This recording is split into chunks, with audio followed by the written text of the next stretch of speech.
rides, they make you take your hats off. And I almost wondered if I could get like a construction type hat and put a 360 GoPro on it. They might not like that.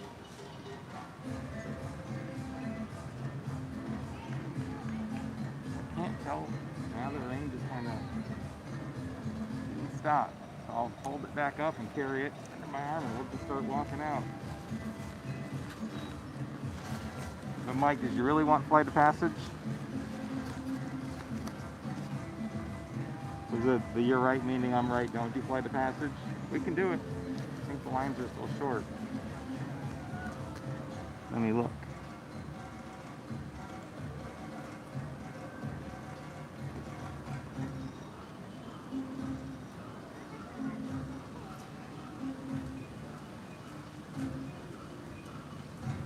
Tough to Be a Bug is 5 minutes. Expedition Everest is 15. Kilimanjaro Safari is 15. Dinosaur is 20, but I know we're not going to do Dinosaur again. Avatar is 30. Navi River Journey is 35. Now the rain really is coming. I'm going to put the umbrella on, and then we will get moving.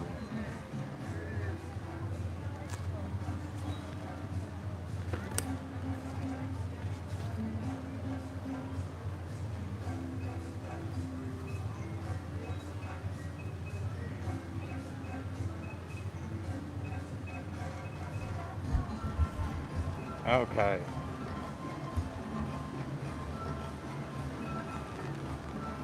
So now we'll get moving. Welcome to the stream, Goofketeers.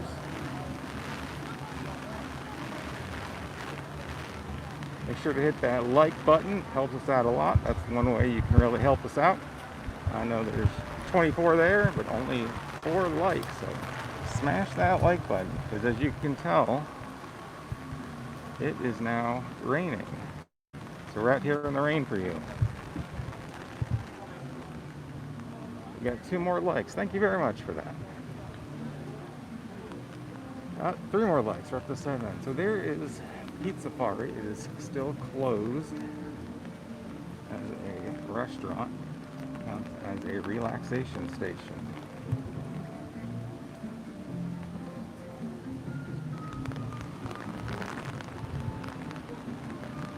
And this is something that we looked at before. I'll show you again. Otter Grotto, and it's sponsored by OtterBox. Pretty neat tie-in there.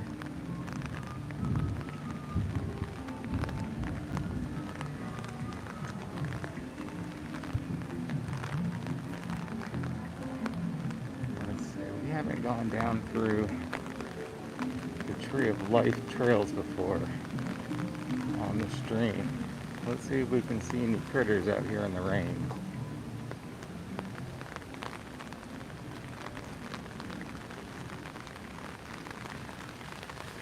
Then I think maybe we should try. Oh, that's right. This used to be a picture spot right there.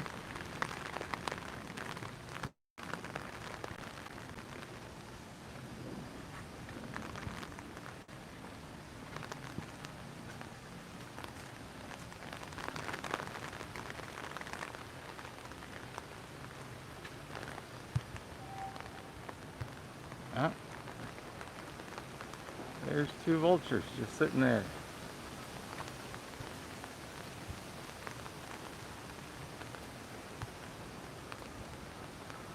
And there's 2 more down there.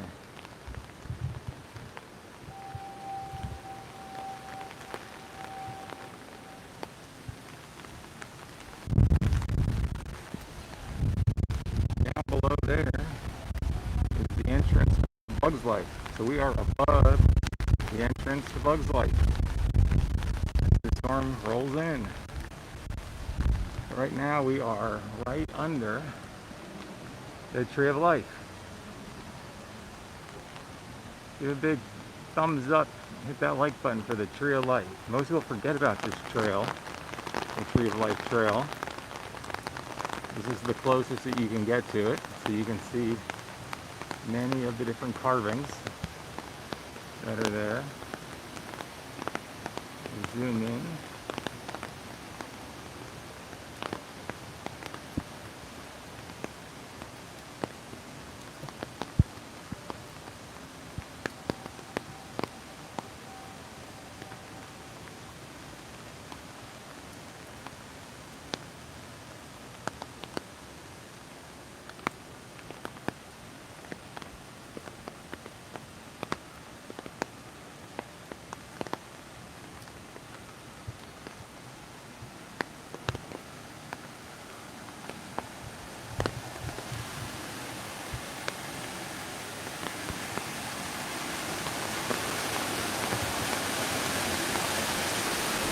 And back here is the backside of water.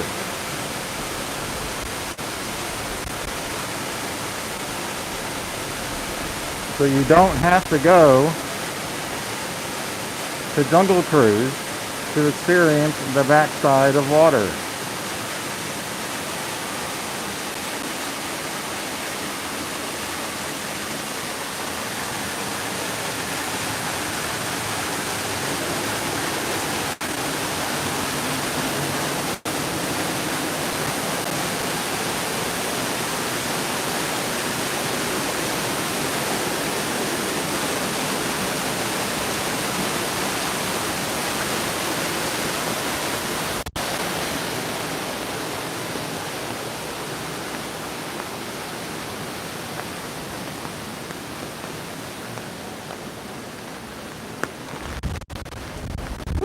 Now it's really windy.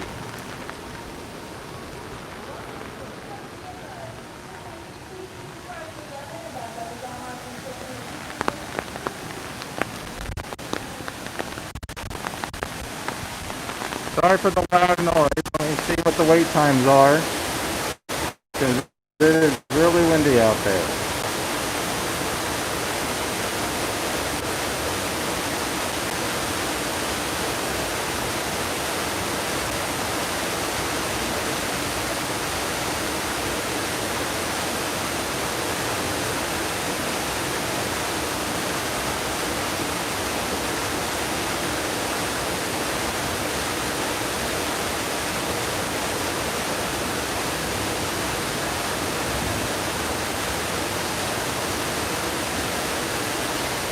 Okay, we might have to do It's Tough to Be a Bug.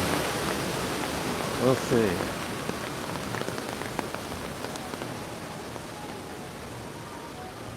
Wanted to try to get out to the safari and see how it was in the rain. The wind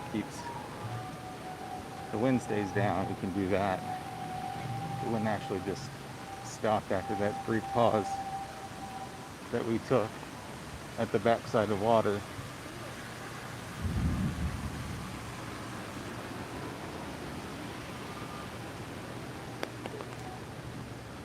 Let's see if there's any lemurs in there. I don't see any lemurs.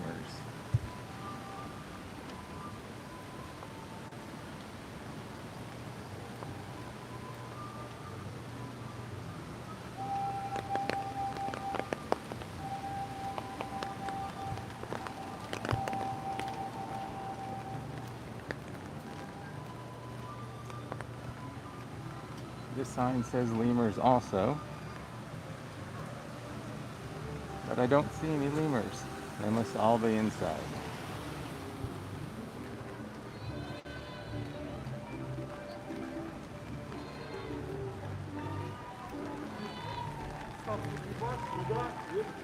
So they do have a new Halloween holiday treat.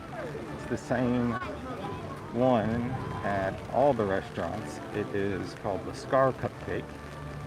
It is red velvet cake. And in the center, it has toasted marshmallow cream. And I believe the topping was toasted marshmallow also. You might have to get that later.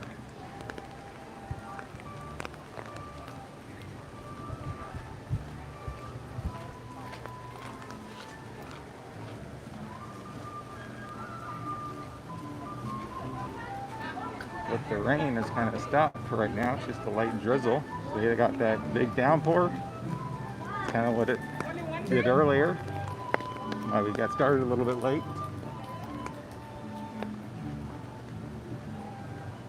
And then it went away. So hopefully it will go away, because then we won't see any of the characters on the flotillas if it's raining.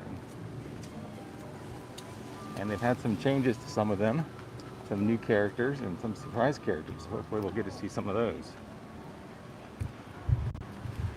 Jungle Trek, which one do you want to do? Do you want to do the one in Africa or the one in Asia?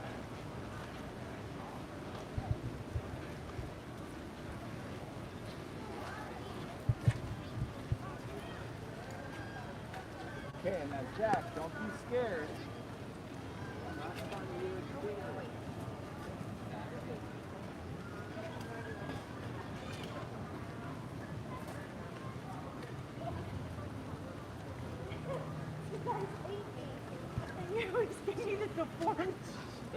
What's the matter?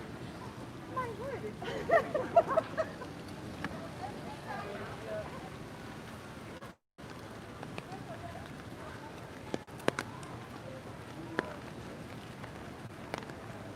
Sorry, Colin, I forgot that the Jungle Trek one is the real name for the one in the Maharaja Jungle Trek. Because I was also thinking of the Exploration Trail. So we can go look at the Maharaja Jungle Trek.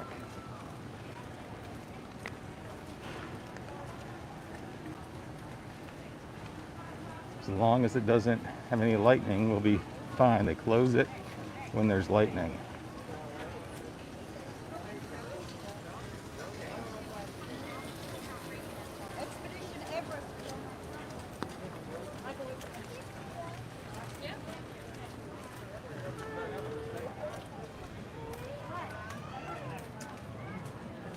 Well, it looks like it might have closed Cali River Rapids, so the Jungle Trek might be closed too. We will see when we get up there.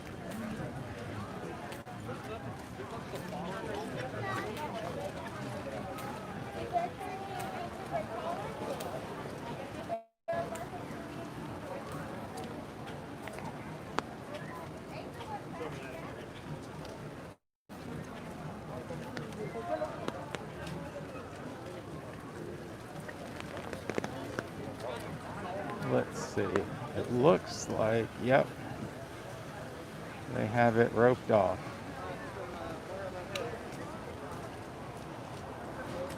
So we will have to come back to the Jungle Trek to see the monkeys, tigers, and dragons.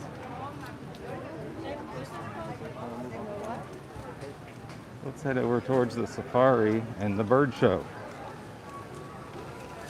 We got a request before we went live to see the new bird show before, but it is not themed up.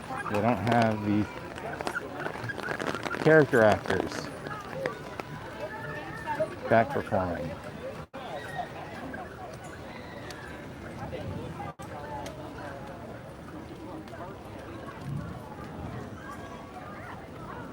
So yeah, the app's just updated. Pretty much all the outside attractions, worry about lightning, are closed.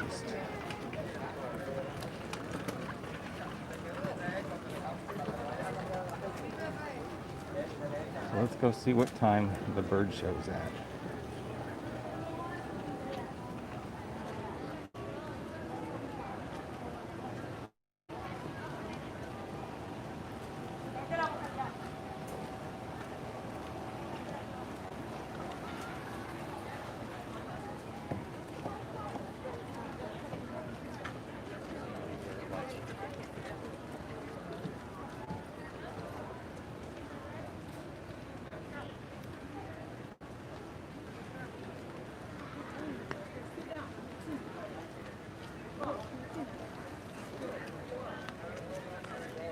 Just ended.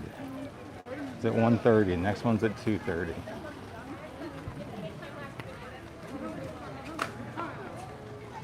So let's head back to Africa and see about the safari.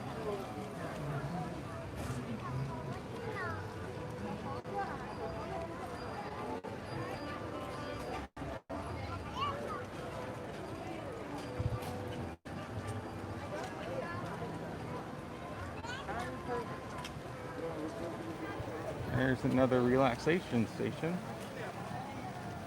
Hey, George. Yeah, we can do Bugs Life. It just got real crowded there for a second when we were over there by the Tree of Life because of that monsoon that we just got. But we almost always go on Bugs Life. So stick with us. If it keeps up with this, we might even have to do Bugs Life a couple times since there's not as many options here in Animal Kingdom when it rains, especially since some of the other shows are closed. It's a little bit easier when Lion King is open and Finding Nemo. So there's the back side of the Tree of Life. And just to the left of the waterfall is where you exit from the Bugs Life Theater.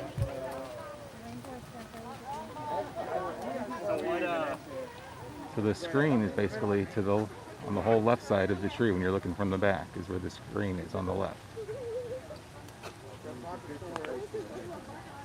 And there's the waterfall that we sometimes take when we come out and we turn left.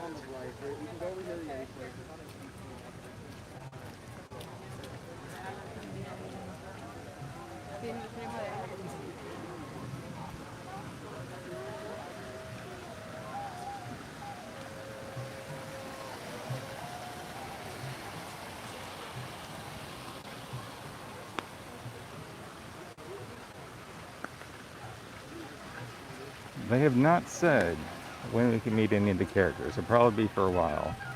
Through Christmas, they're still going to have the different cavalcades and the flotillas. The Pocahontas does appear, or has appeared recently, on one of the boats with Miko and John Smith.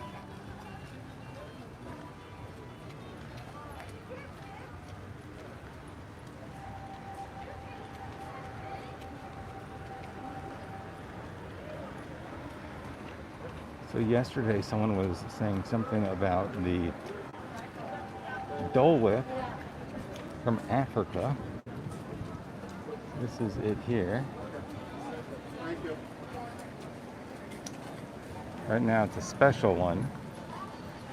It is King's Cooler, which is Dole Whip, pineapple Dole Whip with watermelon, strawberry, and coconut flavored syrup. Served with plantation original dark rum and Parrot Bay coconut rum. That's their special one. They also have the Dole Whip pineapple float, and that is served with Parrot Bay coconut rum. It's number 5. Or number 6, the Dole Whip pineapple cup, and that's served with your choice of either the plantation original dark rum or the Parrot Bay coconut rum. So that's what someone was talking about yesterday when they were talking about their favorite drink being the one here in Animal Kingdom, here at Tamu Refreshments. So you can get the classic one with pineapple float, or the classic just pineapple cup with your choice of rum.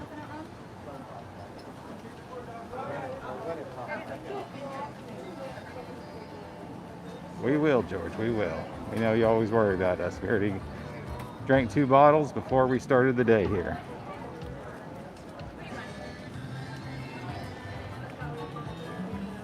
Just make sure you let everyone know that we're on, George.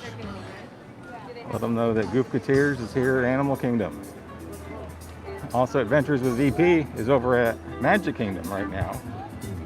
So you want to go back and forth, you can do that too.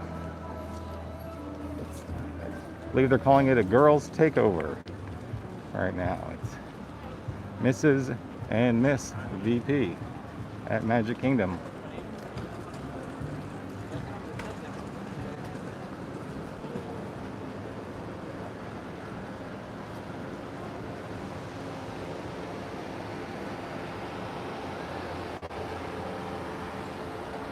Looks like a lot of people are trying to go on the safari.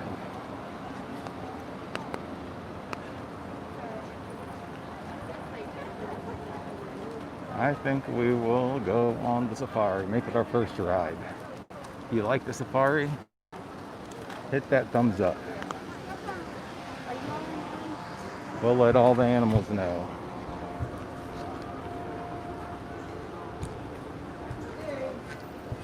That you gave them a thumbs up.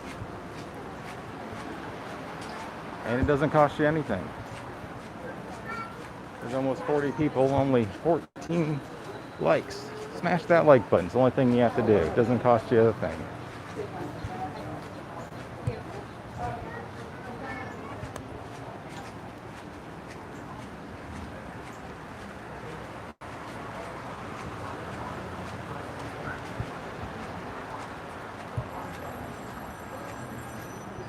Uh-oh, someone's calling.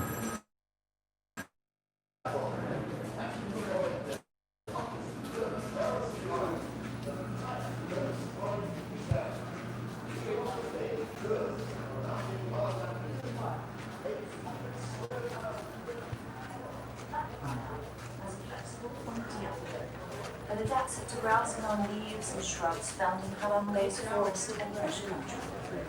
White rhinos, broad, flat-footed, have adapted it to life and grazing Harambe's open grasslands. We mentioned yesterday we get 75 people. We'll do another trivia giveaway. We've done that before. I mailed out the brand new special Goofy Halloween pin. So if we hit 75 at one time and hold it consistently, we'll do another one.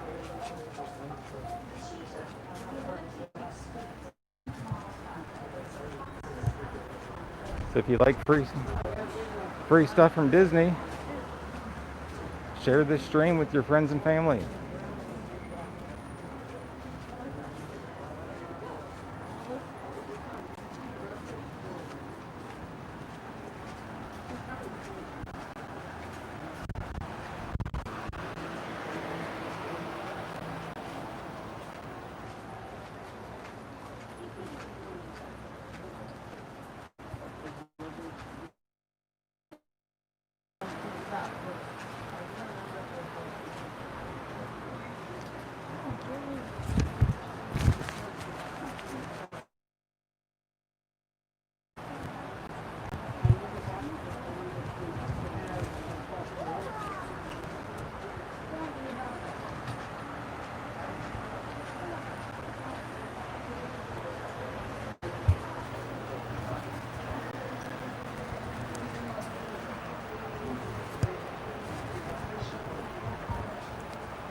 Sorry, we're putting the umbrella away. There.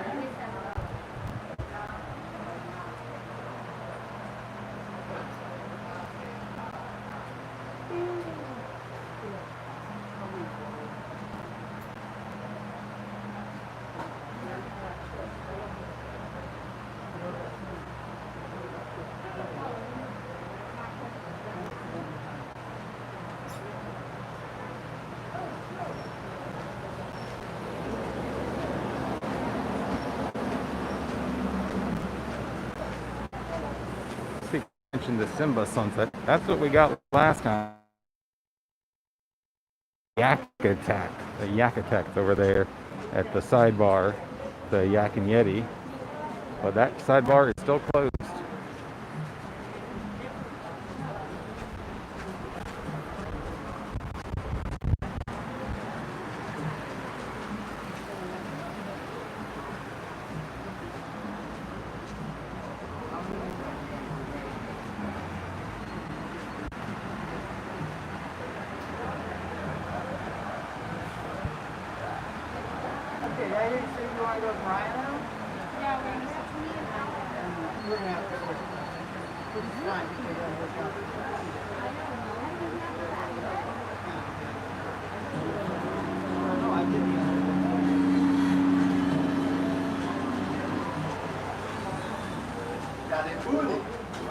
I am Walt, and I am welcome to Harambe Wildlife Reserve.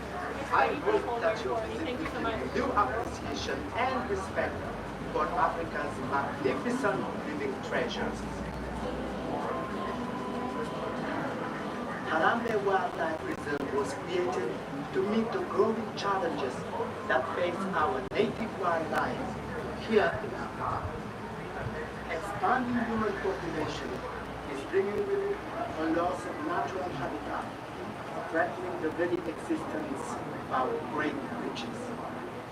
Sadly, even the borders of Harambe cannot protect our animals from the most dangerous threat of all, poaching. To the poachers, these beautiful animals represent only profit. rhino and elephant are slaughtered for their horns and ivory. Cheetahs and lions are killed for their coats. And antelope and gazelle are trapped in snares. Their meat is legally sold. It is my job to protect all the animals of this reserve. That is why I ask you, all of you, to please join us in our battle against poaching. Wamacho or Wajangili, grow eyes with poaching.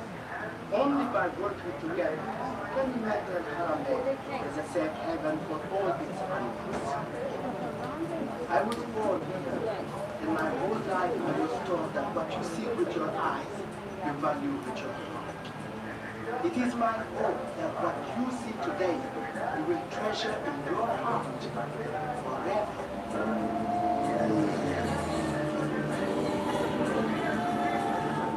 Karibuni Harambe, welcome to Harambe Wildlife Reserve.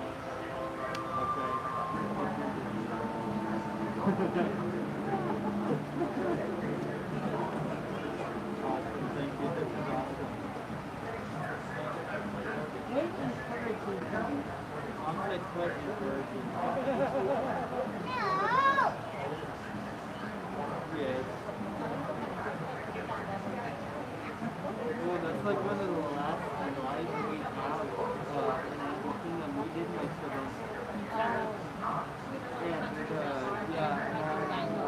Mom now wants to kill branches and she told me that that's like the best ride, the best roller coaster in all of Disney. What did I say? Thank you.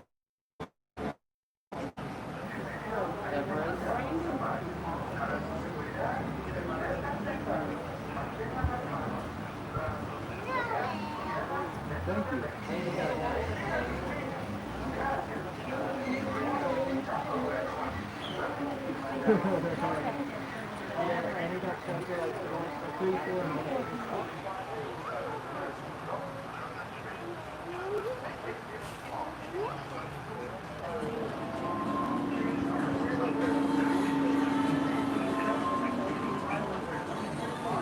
Karibuni.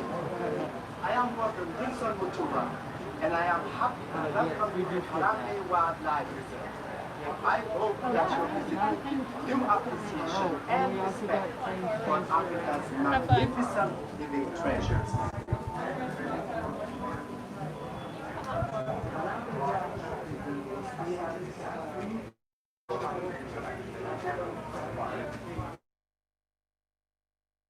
Bienvenidos a Kilimanjaro Safari. Para su seguridad, permanezcan sentados y mantengan las manos, brazos, pies y piernas dentro del vehículo. Y cuiden a sus niños. Gracias.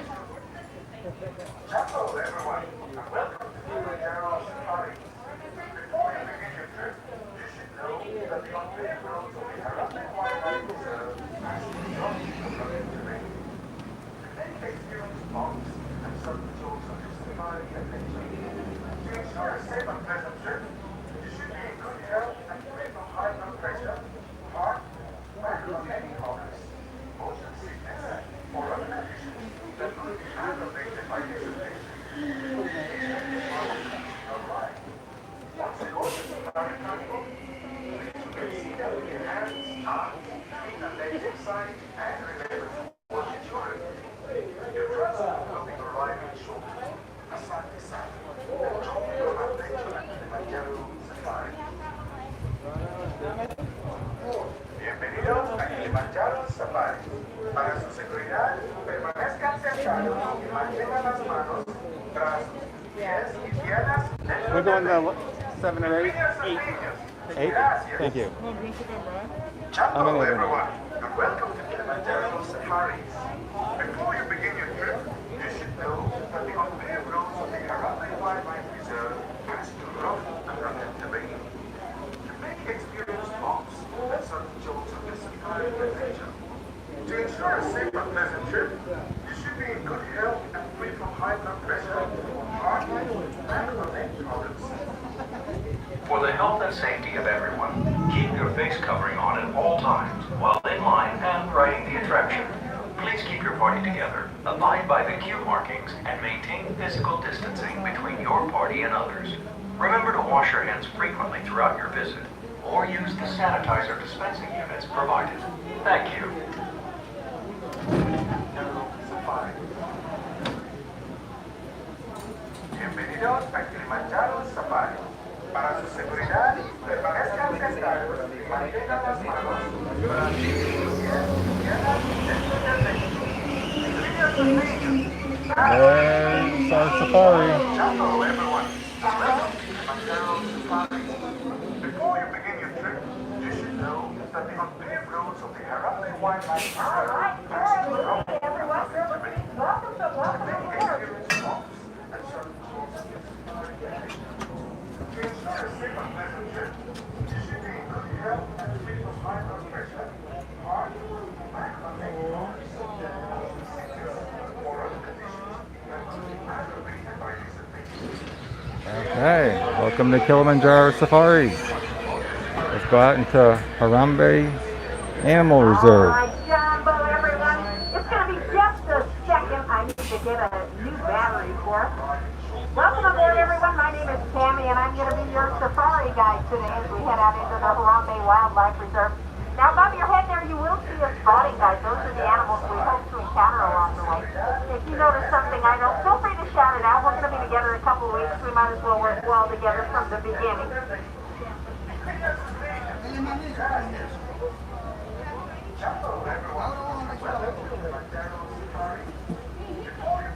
All right, Asante, Okay, hit that thumbs up. There's 40 people there. Only 16 likes. Everyone go hit that thumbs up, hit that like. If we're going out in safari party in the rain. The safety of those around you, you are required to wear your mask throughout our adventure today.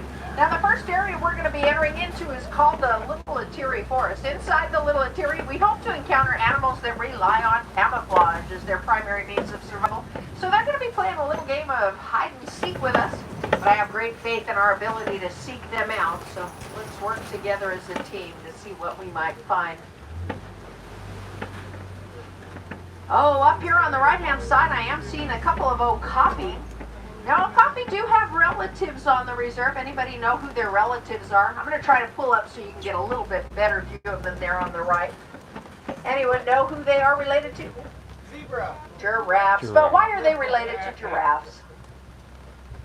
They have prehensile tongues just like giraffe that will help them pull leaves and branches down from above their head.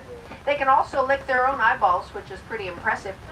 Now, the males have ossicones on top of their heads just like those giraffes. Now, if it were a sunnier day, those striped legs of theirs would be part of their defense. If you look down on a sunny day, you'll notice similar striping on the ground where the sunlight comes through the branches. When predators see those legs, they think they're seeing sunlight. Obviously, that's not very filling, so they'll oftentimes go the other direction. They also have ears that work independent of each other. They're able to hear 360 degrees around themselves, pretty much like every mom on board. Now here on the left-hand side, this is a black rhino that you're seeing. Now black rhinos are the smaller of the rhino species we're likely to encounter. These little guys weigh in at just 3,000 pounds. Now they do have very narrow prehensiled upper lips that they use to pick up even the smallest blades of grass, kind of like we use our finger to pick up things. Now, they were into social distancing before that became trendy. They actually prefer to be alone except during mating season or if they have little ones they're trying to preserve and protect. Now, as a reminder, those masks do need to stay in place throughout our adventure. Now, here on the left-hand side, you are seeing some bongos, these rust-colored animals here on the left. Now, bongos are considered the ghosts of the forest because you rarely see them out and about. Now, both male and female bongos have those horns that you see to help them rush through the thick underbrush. This other animal that looks a little bit like a North American deer is a greater kudu. That is a female greater kudu. She's just about 5 feet tall at the shoulders. If there were a male in the mix, he would have horns that are 6 feet in length. Now you may have noticed that both of those animals had stripes coming down the side of their body that match up with the grasses and bamboos in the area. Now that, of course, is nature's way of protecting them. Oftentimes they're mistaken for grasses blowing in the breeze as they walk through the forest. Now we have left the forest and we've entered into the Sapi River area. Inside the Sapi River, we hope to encounter animals that rely on the waterway for their survival. Of course, for them, camouflage is no big deal. After all, when you live in a see-through substance, there's not much you can hide. I do see some bubbling here on the right-hand side. That usually is an indicator that there is a hippo underneath. Now, the Nile hippos can stay fully submerged up to 8 minutes at a time. Anyone know what a group of hippos is called? They're a bloat of hippos. Now, I suspect that's because they eat between 80 and 90 pounds of grass a day. That would bloat us out for sure. Now, there appears to be a small bloat just ahead, but before we get there, across from us, you are seeing some pink-backed pelicans. Now, that's a funny name. They're obviously white and gray in color, but the reason for their name is because they're just like us. When they fall in love, they get twitter-pated. They will blush up and turn pink, and you'll see that pink coloration underneath their wings. In fact, the one up on the tree branch there, you can see how pink that is under the wings. That's because it has fallen in love. Now, they are colonial nesters, so once they do find that romance, they will nest with 20 to 500 of their closest friends. Their eggs normally take about 30 days to hatch out. Looks like there is a hippo off in the distance there on the left. If you look back under the tree, you may be able to see it. And there's one under the waterway there. Oh, Nile crocodiles on the left-hand side.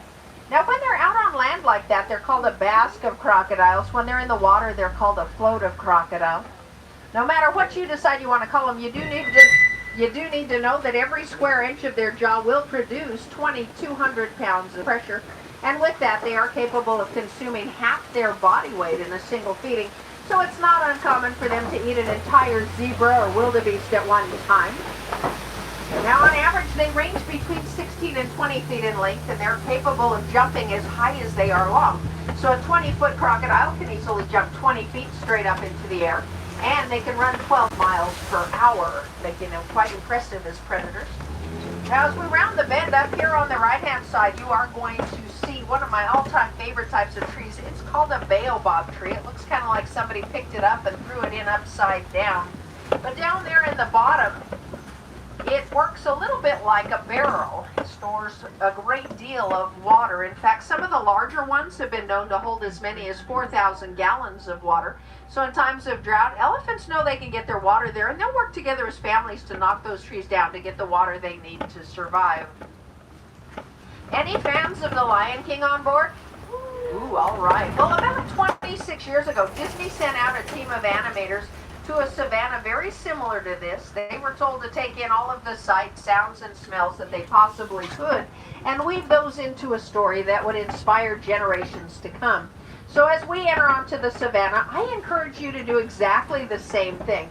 Let's try to take everything in that we possibly can, and let's see if we can be greater at the end than we were when we began our journey. Now, up here on the right-hand side, you are seeing some Patterson's eland.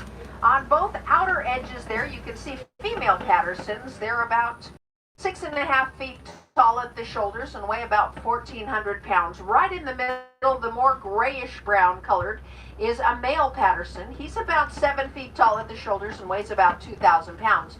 Now, those guys are capable of jumping 8 feet straight up into the air. Now, you notice both male and female have those horns, but the male actually uses his horns to his advantage. When he is in the mood for love, he will load his horns up with flowers and shrubs and bring them back to the ladies. Now, he's highly successful, so if you need a tip, there you go, guys. Now, these are African wild dogs, also known as painted dogs. Now, they look like our domestic dogs, but the reality is they only have 4 toes compared to the 5 toes that our dogs have, and they run 35 miles per hour for up to 2 hours at a time. There is no other animal on the savannah that can do that. So once they decide what they'd like to have for dinner, they'll go ahead and chase that animal until it collapses from exhaustion. Now, you may have noticed all these termite mounds around. These termite mounds are made out of mud, spit, and dung. Of course, those are plentiful resources around here.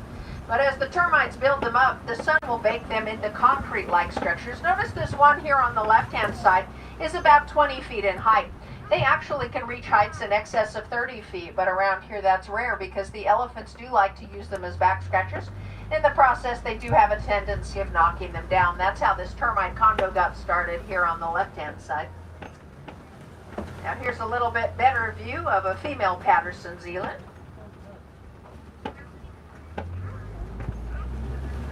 Now the male's horns, of course, are a little bit shorter and stockier than the females.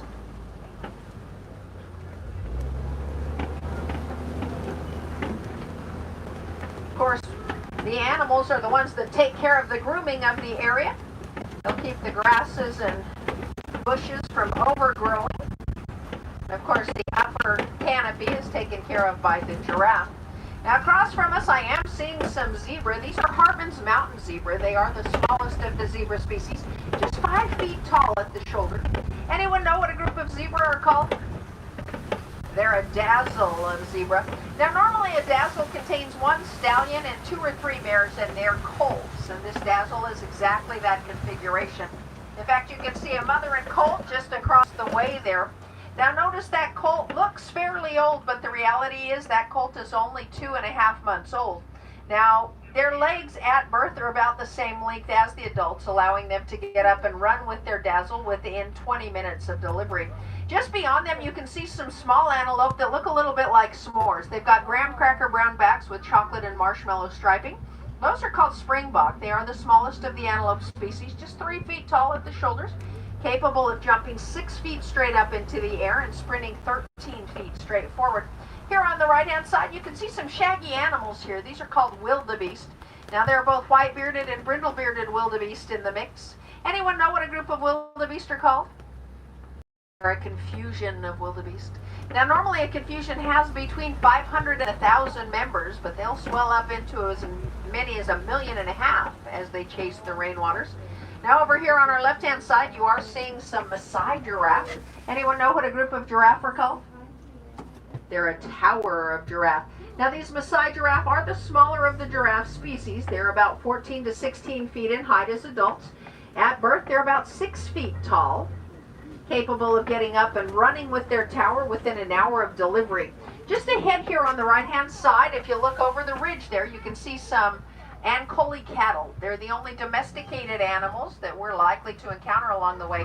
Those Ankole cattle were domesticated by the Watusi people of Africa as a means of showing wealth. You can get a little bit better view of the Ankole and the wildebeest right here. Now those horns of theirs are actually their air conditioning system inside. They're like honeycombs. The blood will flow up to the tip, releasing hot air, and then flow back down, cooling them off by several degrees. Up in front of us, I do see an African elephant. Now, African elephants are easy to recognize by their ears. Their ears are shaped like the continent of Africa. When they flap their ears, they can lower their body temperature by as many as 15 degrees. Oh, over here on the left-hand side, mandrill monkeys. Now, these are the largest of the monkey species. Now, if you look carefully right there, there is a mother with her 1-month-old baby. The baby's kind of crawling all over her mother right there in front. That's an amazing view. Now, mandrill monkeys are kind of unique. They have a little pouch in their lower jaw that is capable of holding as much food as their stomach. So when they find food, they'll fill up that pouch just in case a predator comes along. They want to have a sack lunch for later on. Up ahead, there is a shortcut. I'm going to try to get us closer to the elephant. Oh, no, I'm not. We've been cut off at the pass here. Well, it's probably best. The road seems to have been wiped out. Maybe that rain that came through. But if we look back over our shoulders, I'm going to pull up a little, see if I can give everybody a chance to see that male elephant back there.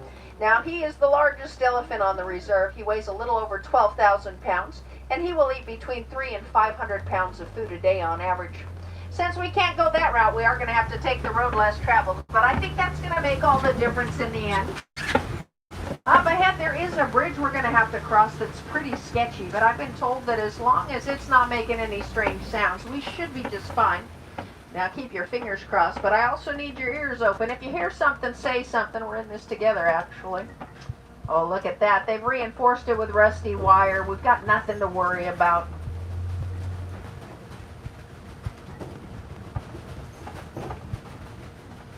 Whew, I made it. Whew, everybody else did too. Life is good. Let's see if we can have some more adventure and less danger as we go along. Oh, the elephants have been through here. I am seeing footprints on both sides of the road. And here on the right-hand side, you can see those tusk marks there. Now, when the elephants need certain minerals, they will eat whole balls of mud to accomplish that need. I think I see some elephants up ahead there, so we're going to try to catch up with them. You might be interested to know that as large as elephants are, their skin is just as sensitive as ours, and that sensitivity has led them to fear bees and bee stings. But luckily for them, that fear is what's keeping them alive on the savannas. In recent years, many of their homelands have been overtaken by commercial farmers who are trying to meet the needs of the people of Africa. Obviously, that's important, but the reality is they've taken over the lands that the elephants have migrated over for hundreds of generations and thousands of years. So now when the elephants go in to find food where they've always found it, they're actually being killed by those farmers. So scientists stepped in and began placing beehives around those farmlands. Now when the elephants step in to get food, they trip over those hives, releasing bees into the air. Well, once those bees start buzzing, elephants start running and screaming in horror in the opposite direction. So it is saving crops, it is saving elephants, and the farmers are able to harvest that honey. You can see those springbok a little bit better here on the right-hand side. Now, of course, the elephants have another challenge, too. Their tusks are highly sought after. So scientists have started painting those tusks bright pink with industrial fingernail polish. By doing that, that allows the wardens to see them from greater distances so they can preserve and protect them. But it also stops the poachers, because once they've been painted pink, they are no longer carvable, and so the poachers are no longer interested. Now speaking of pink, here are some greater flamingo on the left-hand side here. These are the largest and lightest in color of the flamingo species. They actually get that coloration from the keratin in the shrimp that they eat. Notice here in front you're seeing some that are more gray and white than pink, and those are fairly newly hatched flamingos. It normally takes them 18 to 36 months of eating shrimp to get that keratin built up sufficiently for that pink coloration. Anyone know what a group of flamingos is called? They're a flamboyance of flamingos. Now, as we round the bend up here on the left-hand side, you are going to see some elephant tusks and rhino horns. They were left behind by the warden as a reminder to us of the significant role that we as humans play in the endangerment of these animals. In fact, we're their greatest predators. Rhinos are hunted because people around the world believe that by eating rhino horns, you'll get special powers. The reality is those horns are made out of keratin, the same thing as our fingernails and hair follicles, so nothing at all magical about them. Luckily for them, that pink nail polish works just as well on rhino horns as it does on elephant tusks. Now these are white rhinos that you're seeing across from us here. They are the largest of the rhino species on the reserve. They weigh in at 5,000 pounds, so they're a full ton larger than the black rhinos that we saw earlier. Anyone know what a group of white rhinos are called? They're a crash of rhinos. Now they are spending time in their all-time favorite place. When they roll around in that mud, it helps lower their body temperature by several degrees. It also acts as a natural bug repellent and sunscreen. So if you find yourself in need of any of those items, you too can roll around in the mud and have the same success as they do.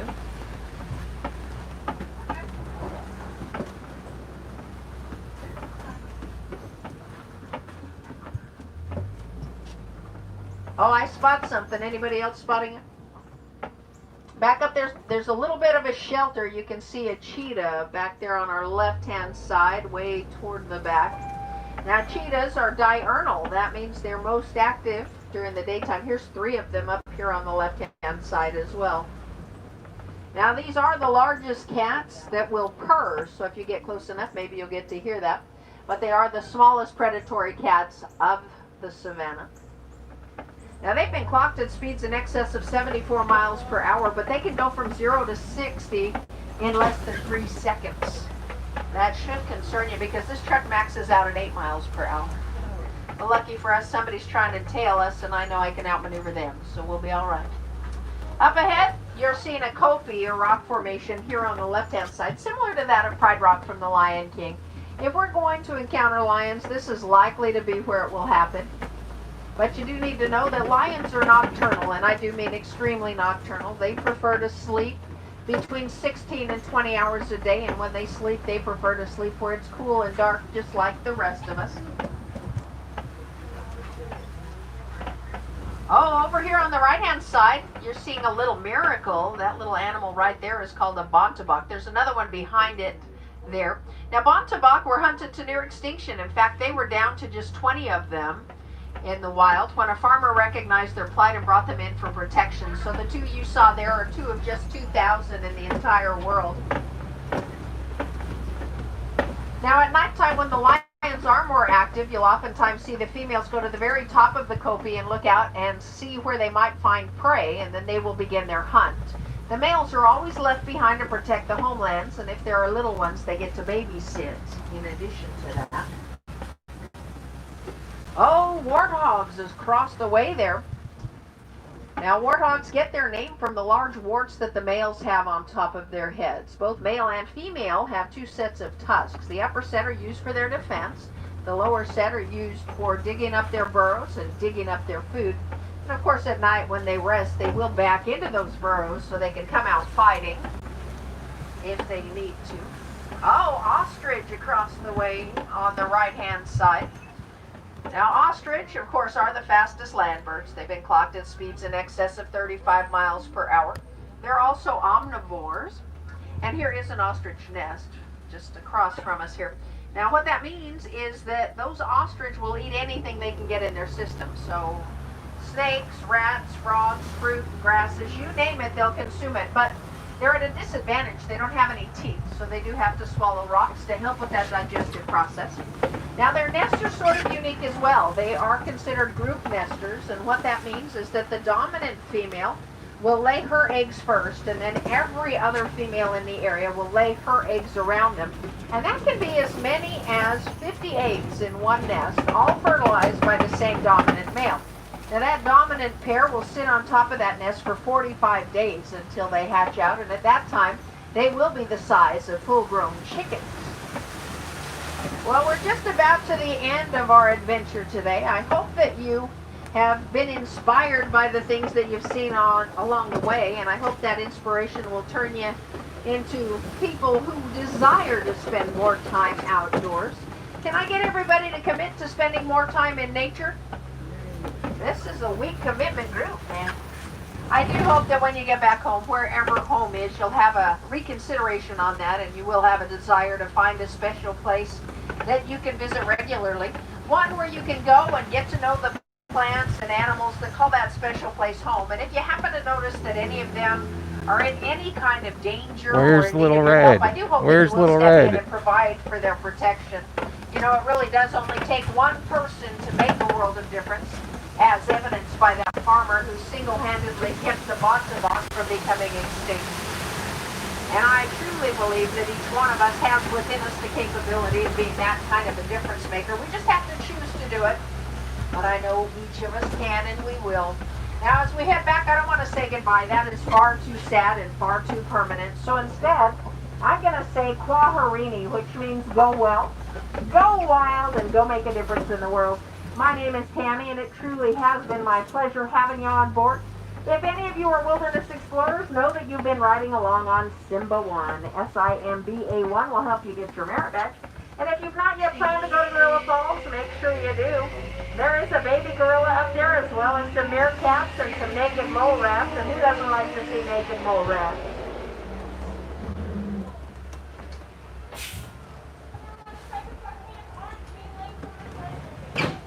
All right, Asante Sana, everyone. Thank you for coming out. Have a great rest of your day. Hey, Tinker Jess, welcome. Glad you could join us. Thank you for your service.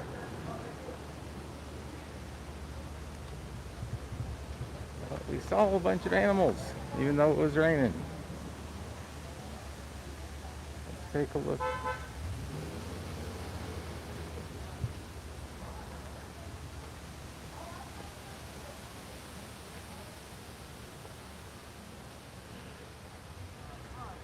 Hit that like button, hit that thumbs up if you like the safari in the rain. I know there's plenty of people that haven't hit that.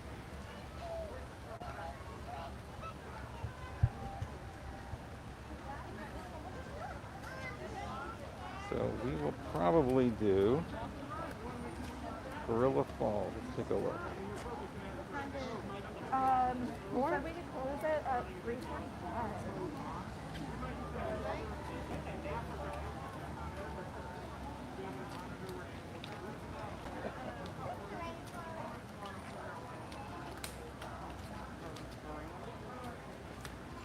Let's go on the Gorilla Falls exploration trail.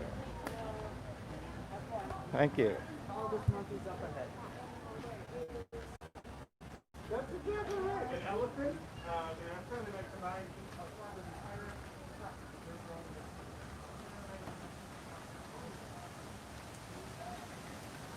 There's our termite now, just like we saw.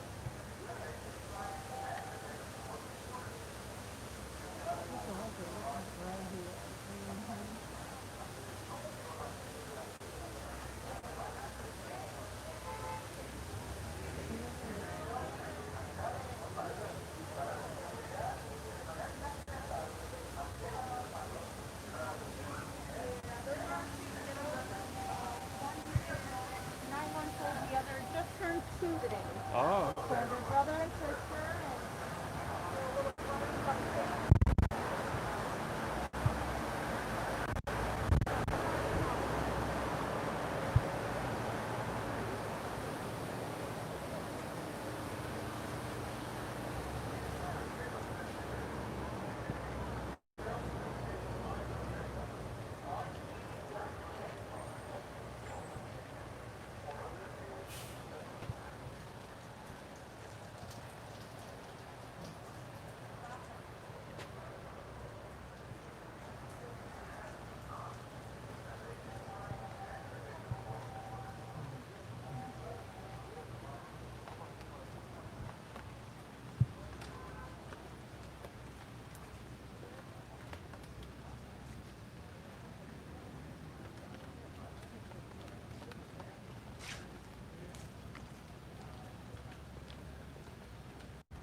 Let's go see the birdies.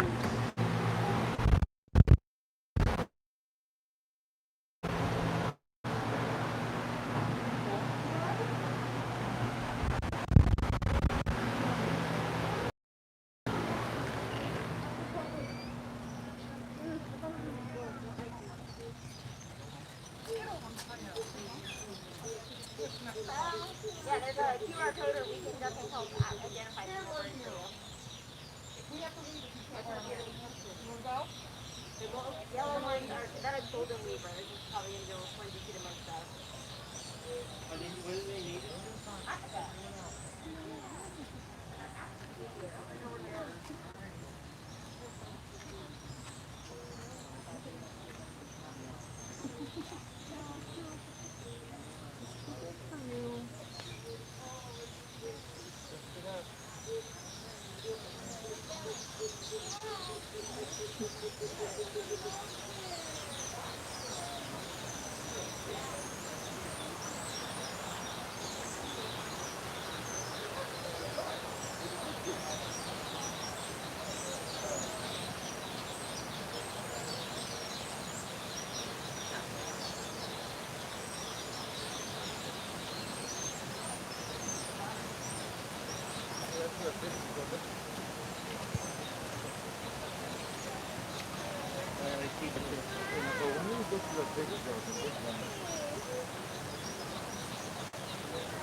There's the hippo out of the water. We haven't seen that before over here.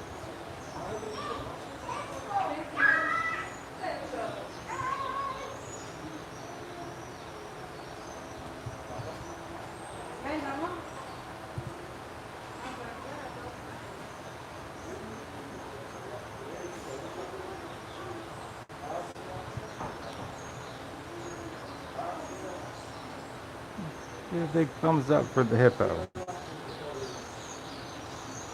Um, um, um, um, um, um, um, um, um, um. Mike Wazowski, do you know what kind of hippo that is?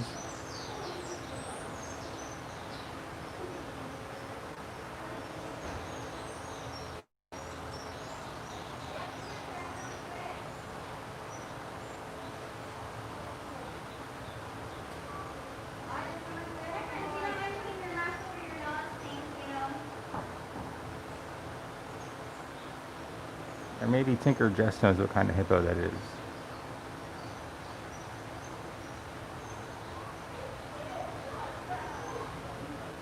Um, um, um, um, um. No. It's a hungry, hungry hippo.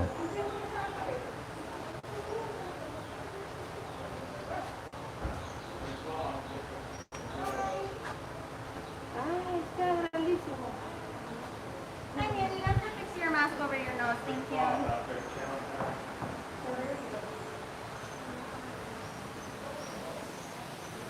That was a hungry, hungry hippo.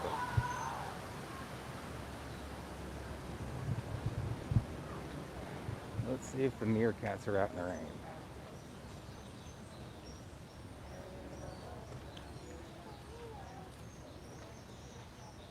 Can already tell that there are none.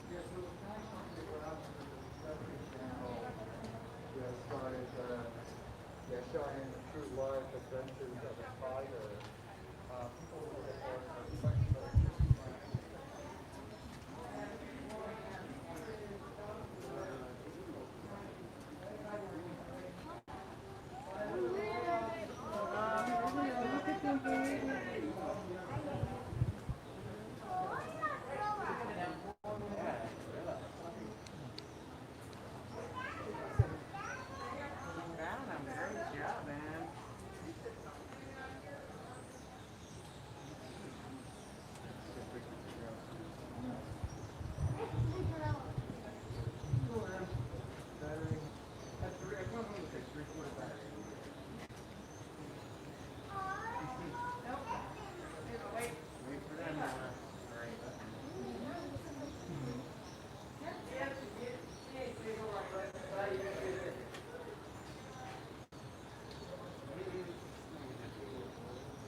Oh, we're gonna go see a baby gorilla.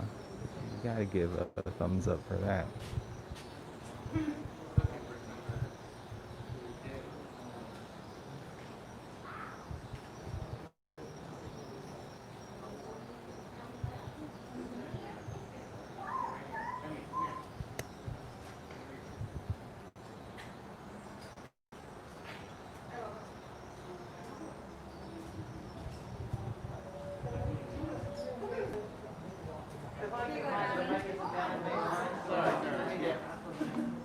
Not the restaurant, just to let you know. When you get the chance to get some good traffic, you're one of the next up. Thank you. Break that?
Gotta give that baby a thumbs up. Who doesn't like baby gorilla?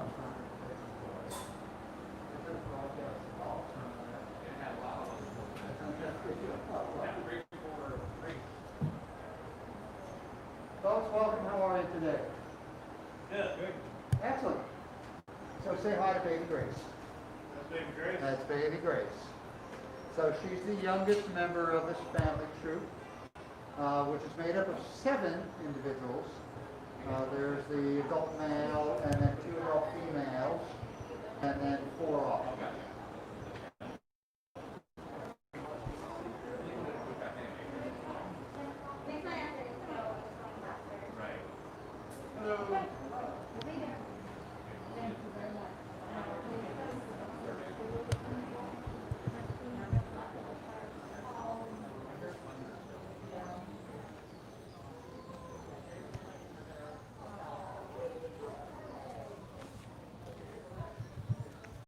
The baby gorilla doesn't deserve a like. I don't know what does.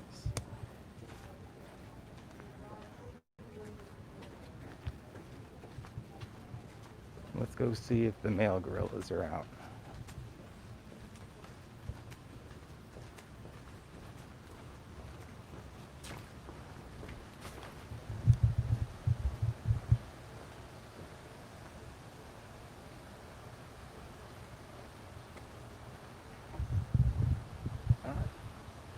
There's the female gorilla out here eating. Let's zoom in.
She went back into the jungle.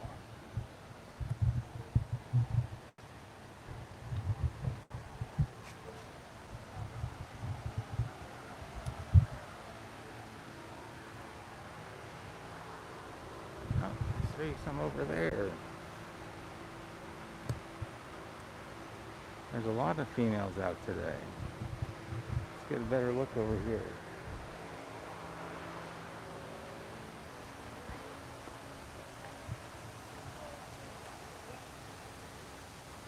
Climbing the tree.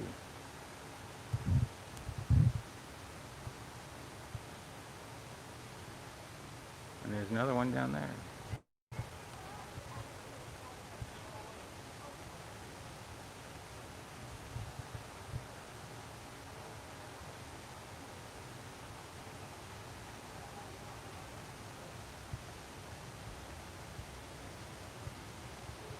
I know, Colin. Usually the females are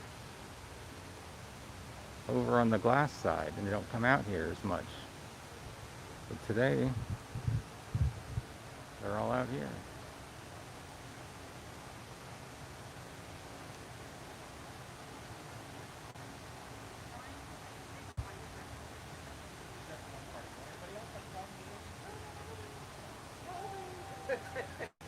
You know that to be the case. My sister, she does the gear things and I used to help you. And my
she goes.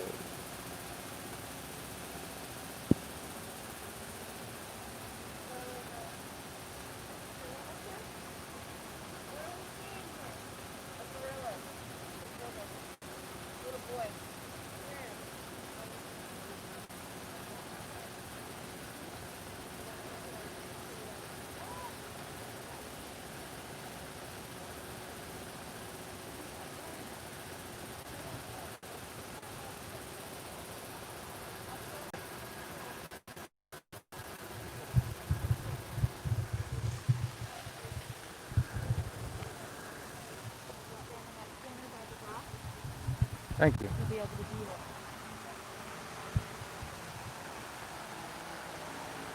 There he is right there. Let's go around the corner. You won't be able to see him from there. Okay. If you stand here, you can view him. That's too far.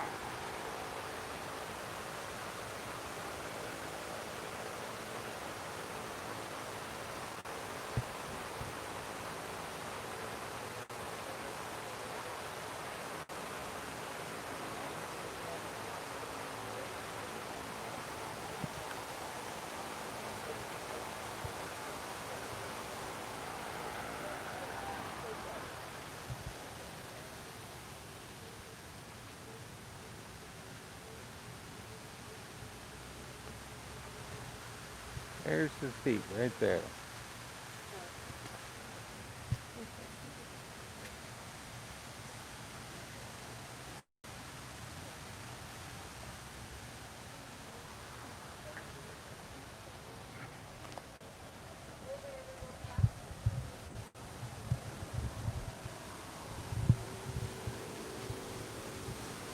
That was neat. We saw a lot of the female gorillas. We saw some babies. And we saw one male silverback.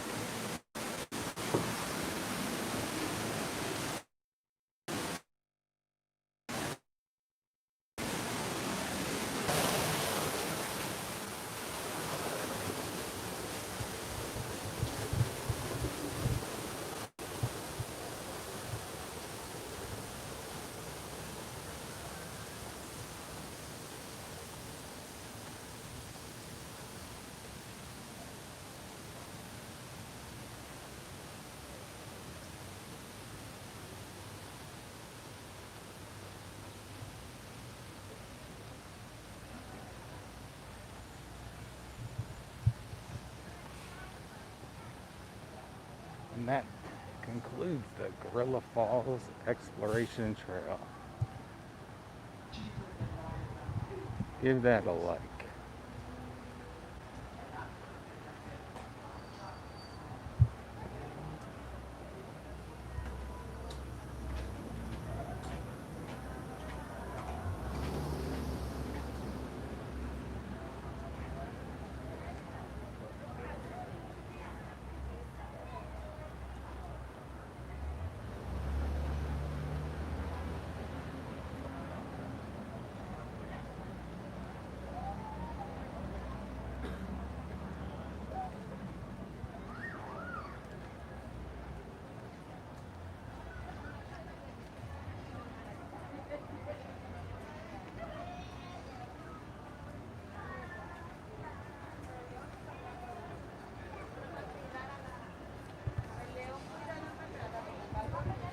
Hey Colin, are you still there?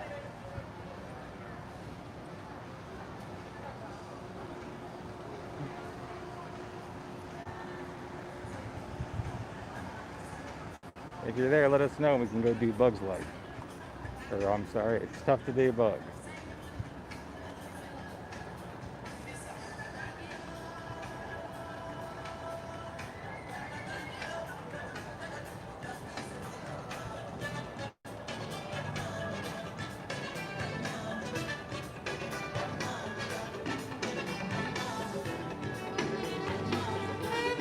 Now why is that not an Instagram wall?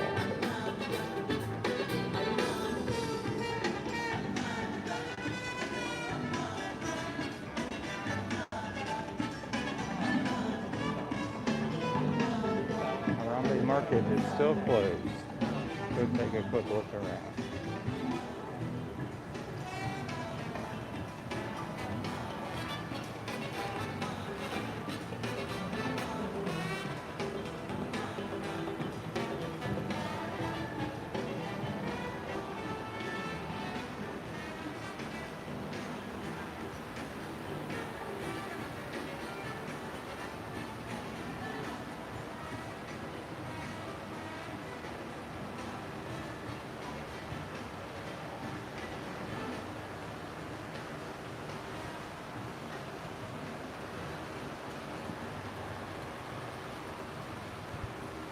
They used to have different props here, but they've opened it up.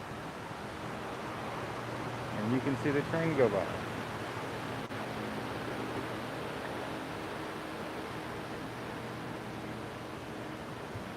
There's the Harambe train station.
Starting to rain again.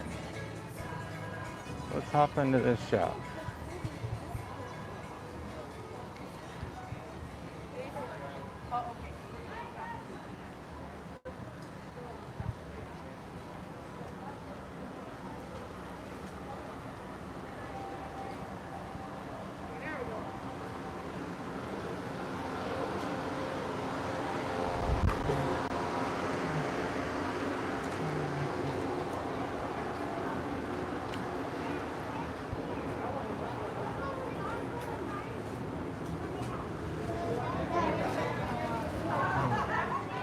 Hi.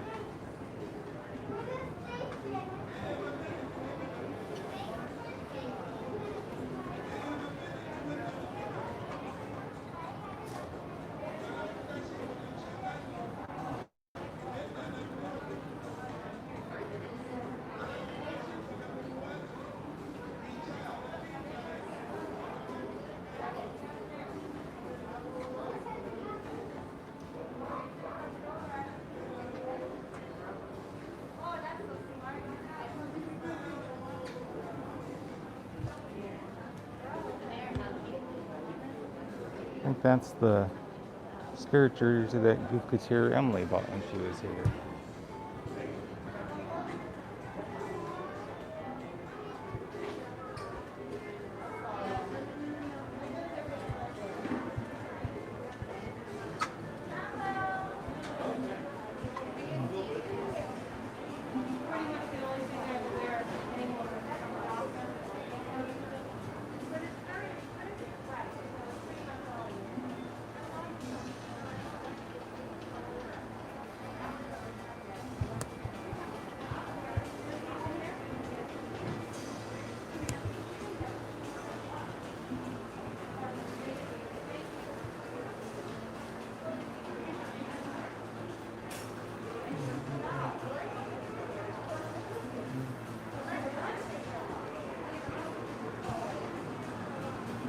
Open the sweet shop.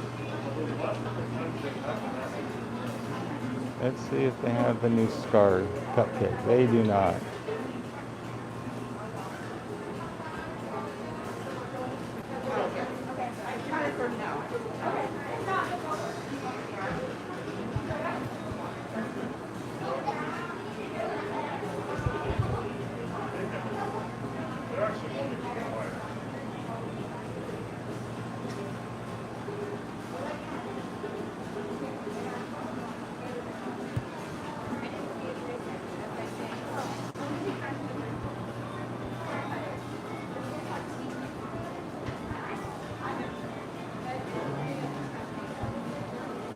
There's some painted dogs.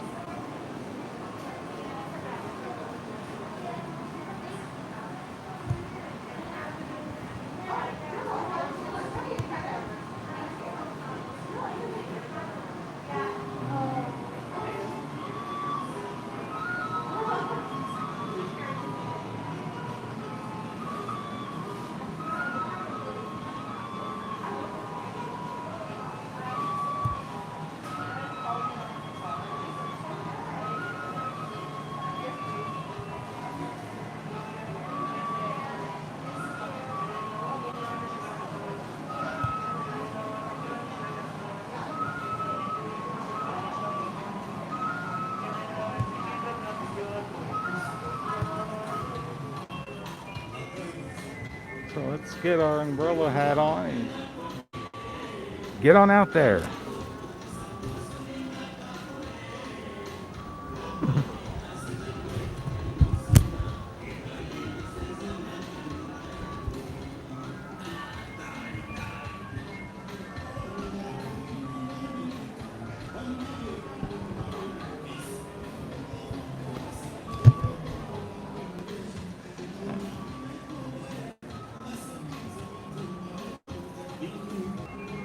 Thank you for visiting today. Just a few reminders. Please wear a face covering at all times, except when actively eating or drinking while stationary. Clean your hands often and thoroughly. Cover your mouth and nose when coughing and sneezing, and maintain physical distancing. Thank you.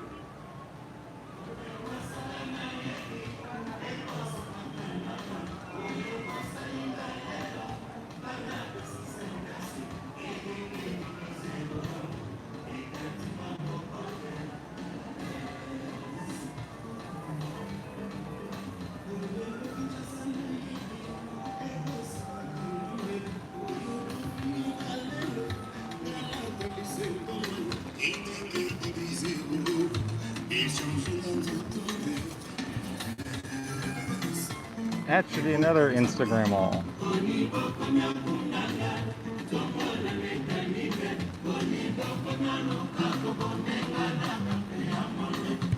And over here.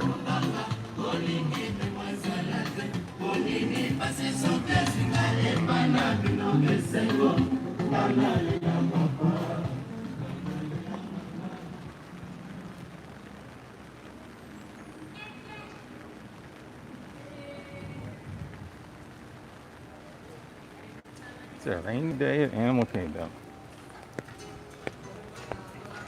It looks like the lightning went away, so that's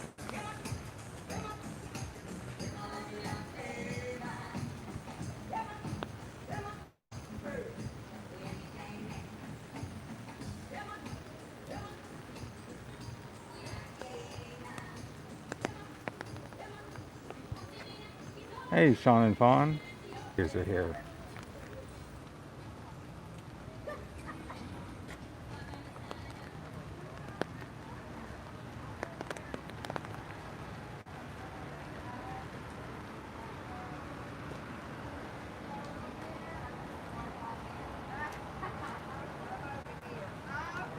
Let's see.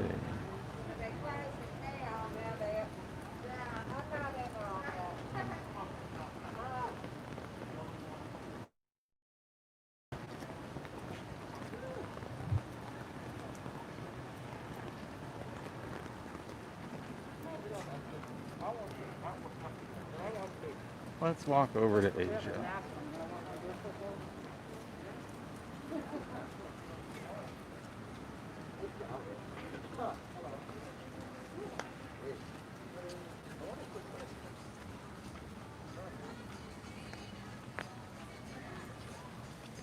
If you like Animal Kingdom, hit that thumbs up. Hit that like. It helps us out a lot. Lets other people know that we're here. If you're new, subscribe. Click that bell, select all notifications so you never miss a years. Today we candy from Hollywood Studios. If you look back yesterday, we actually did Rise of the Resistance twice. First time we got in the escape pod, escaped from the Star Destroyer, got out of the escape pod, and then stuck.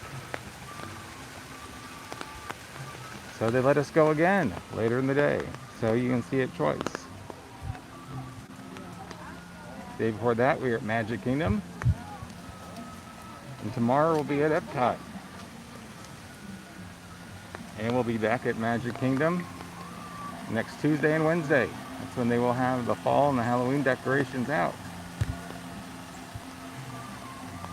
And the characters will have their fall and Halloween costumes on. So they'll be having different cavalcades. So we'll be there the first day to check it out and bring it to you live. So make sure you click that subscribe click that bell, select all notifications so you get notified when we're live. If you're using smartphone, also make sure that your general settings allow the YouTube application to send notifications. Sometimes people have said that it hasn't worked for them, and it's usually that it is not checked for YouTube to be able to send notifications.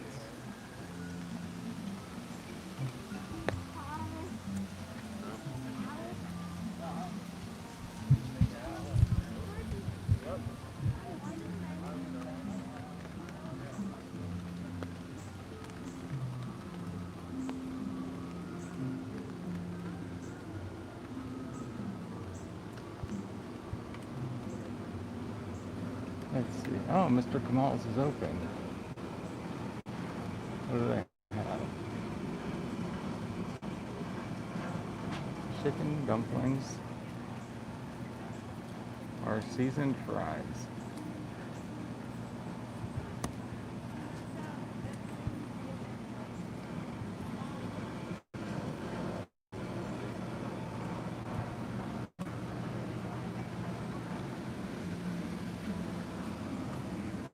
Now let's go down here and take another look at the Tree of Life.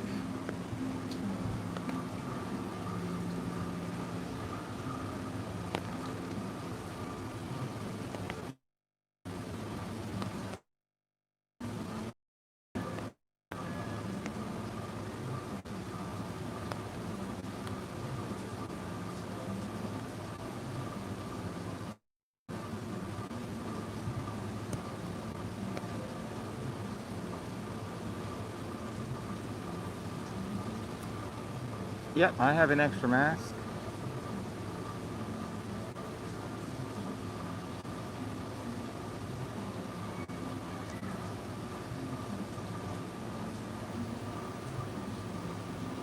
But it's also better not to wear one of the paper masks, the disposable ones like some people do. Better to have a cloth one.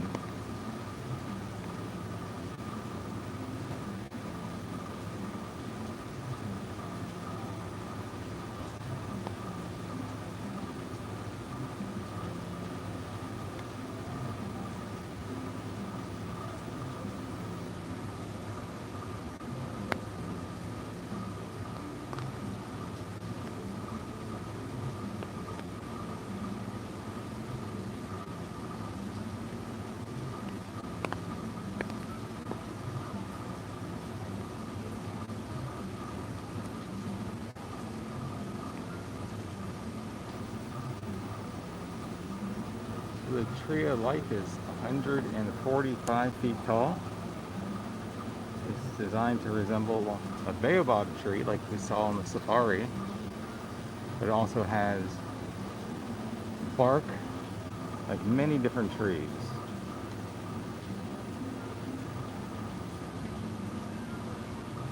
I forget how wide it is. It is wider than it is tall. It's at around 160 something feet wide.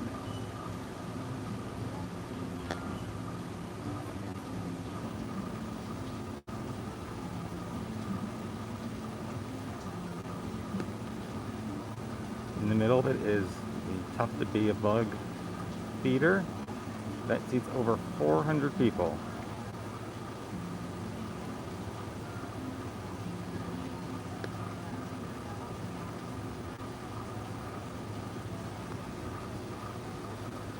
And it's actually an oil rig. If you look at some videos and photos of the construction, it's an offshore oil rig platform is how they built it.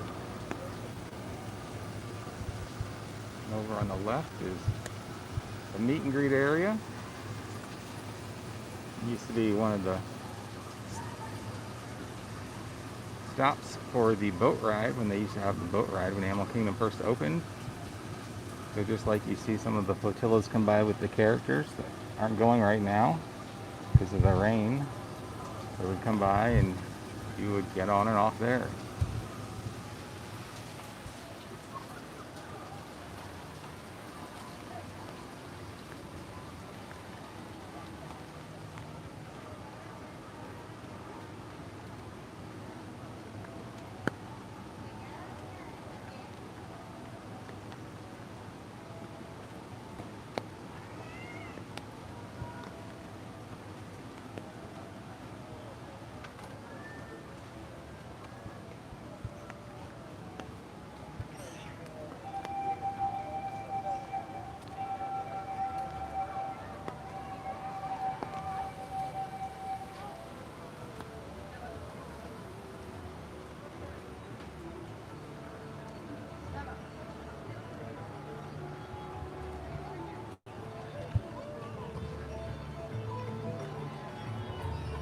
see, they have one more show at 3:30.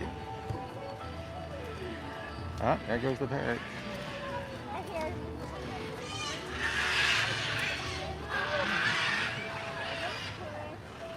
Huh?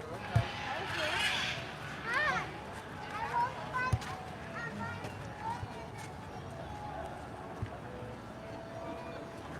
So we'll wait here for the parrots to come back. Let's take our umbrella hat for a second.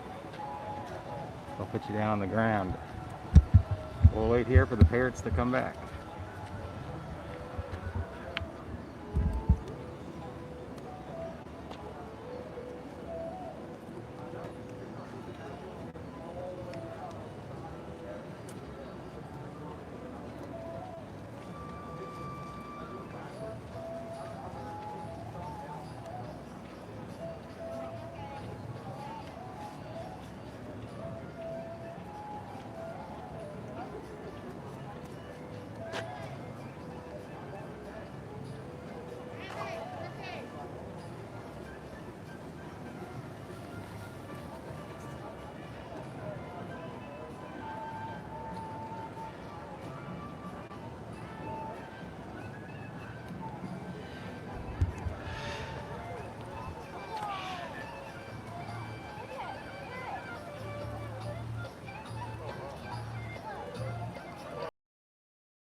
Are the bridge between Discovery Island and Asia, and just wait there a few moments to see if there's any more parrots.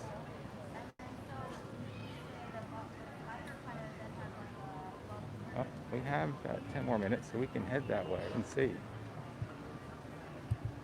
Because the parrots tend to come right over this path, so let's see if we see any.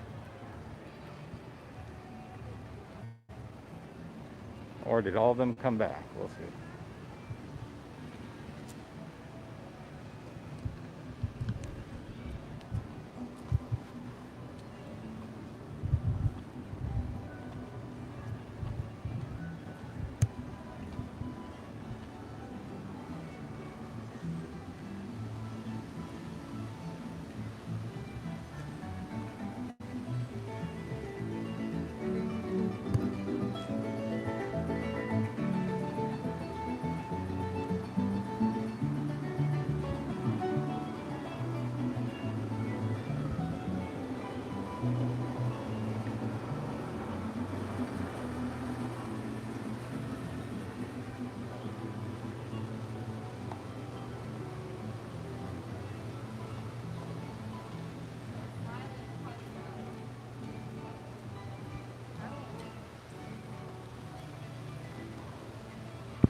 So the parrots fly all the way up here.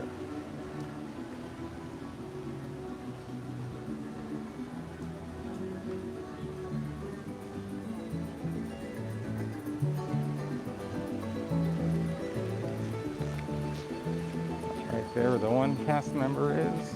And then over on the right where the other cast member is.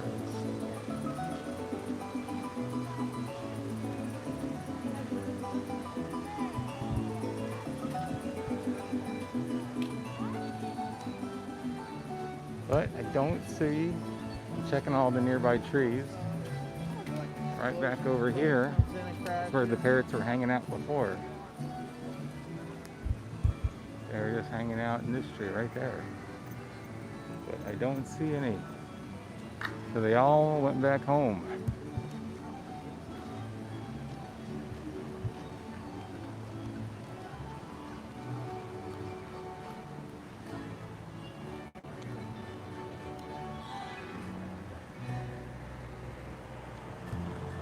But that was pretty neat to see the parrots fly over from back there in Asia. Usually we just see them in front of the Tree of Life.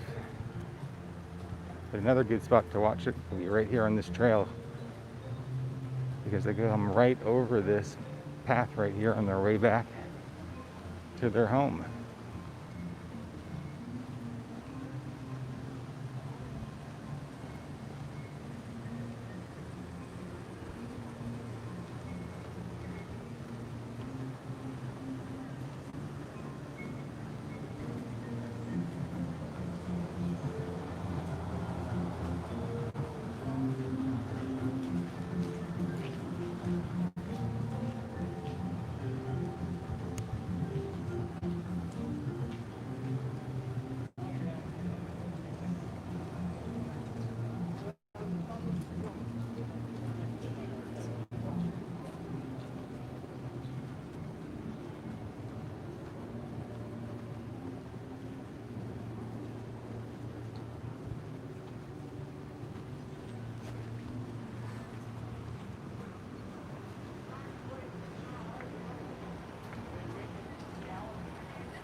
Okay, let's go see feathered friends in flight.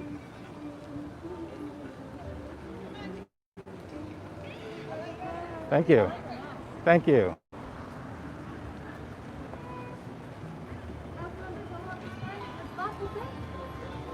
Thank you.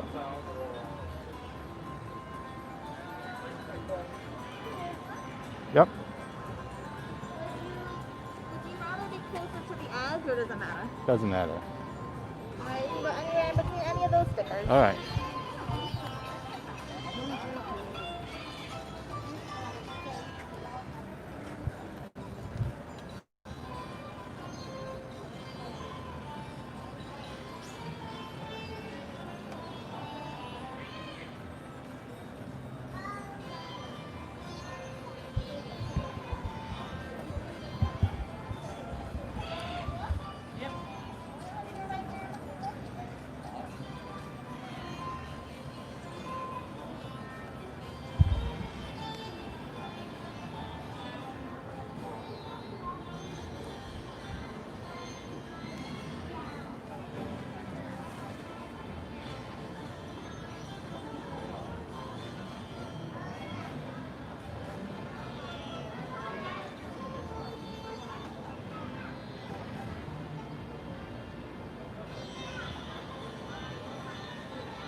Welcome to our theater. For the health and safety of everyone, please maintain physical distancing by sitting in every other row and allow at least 6 feet of space between parties seated in the same row. Thank you for your understanding and cooperation. Please enjoy the show.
You're supposed to throw the can away, the bottle away.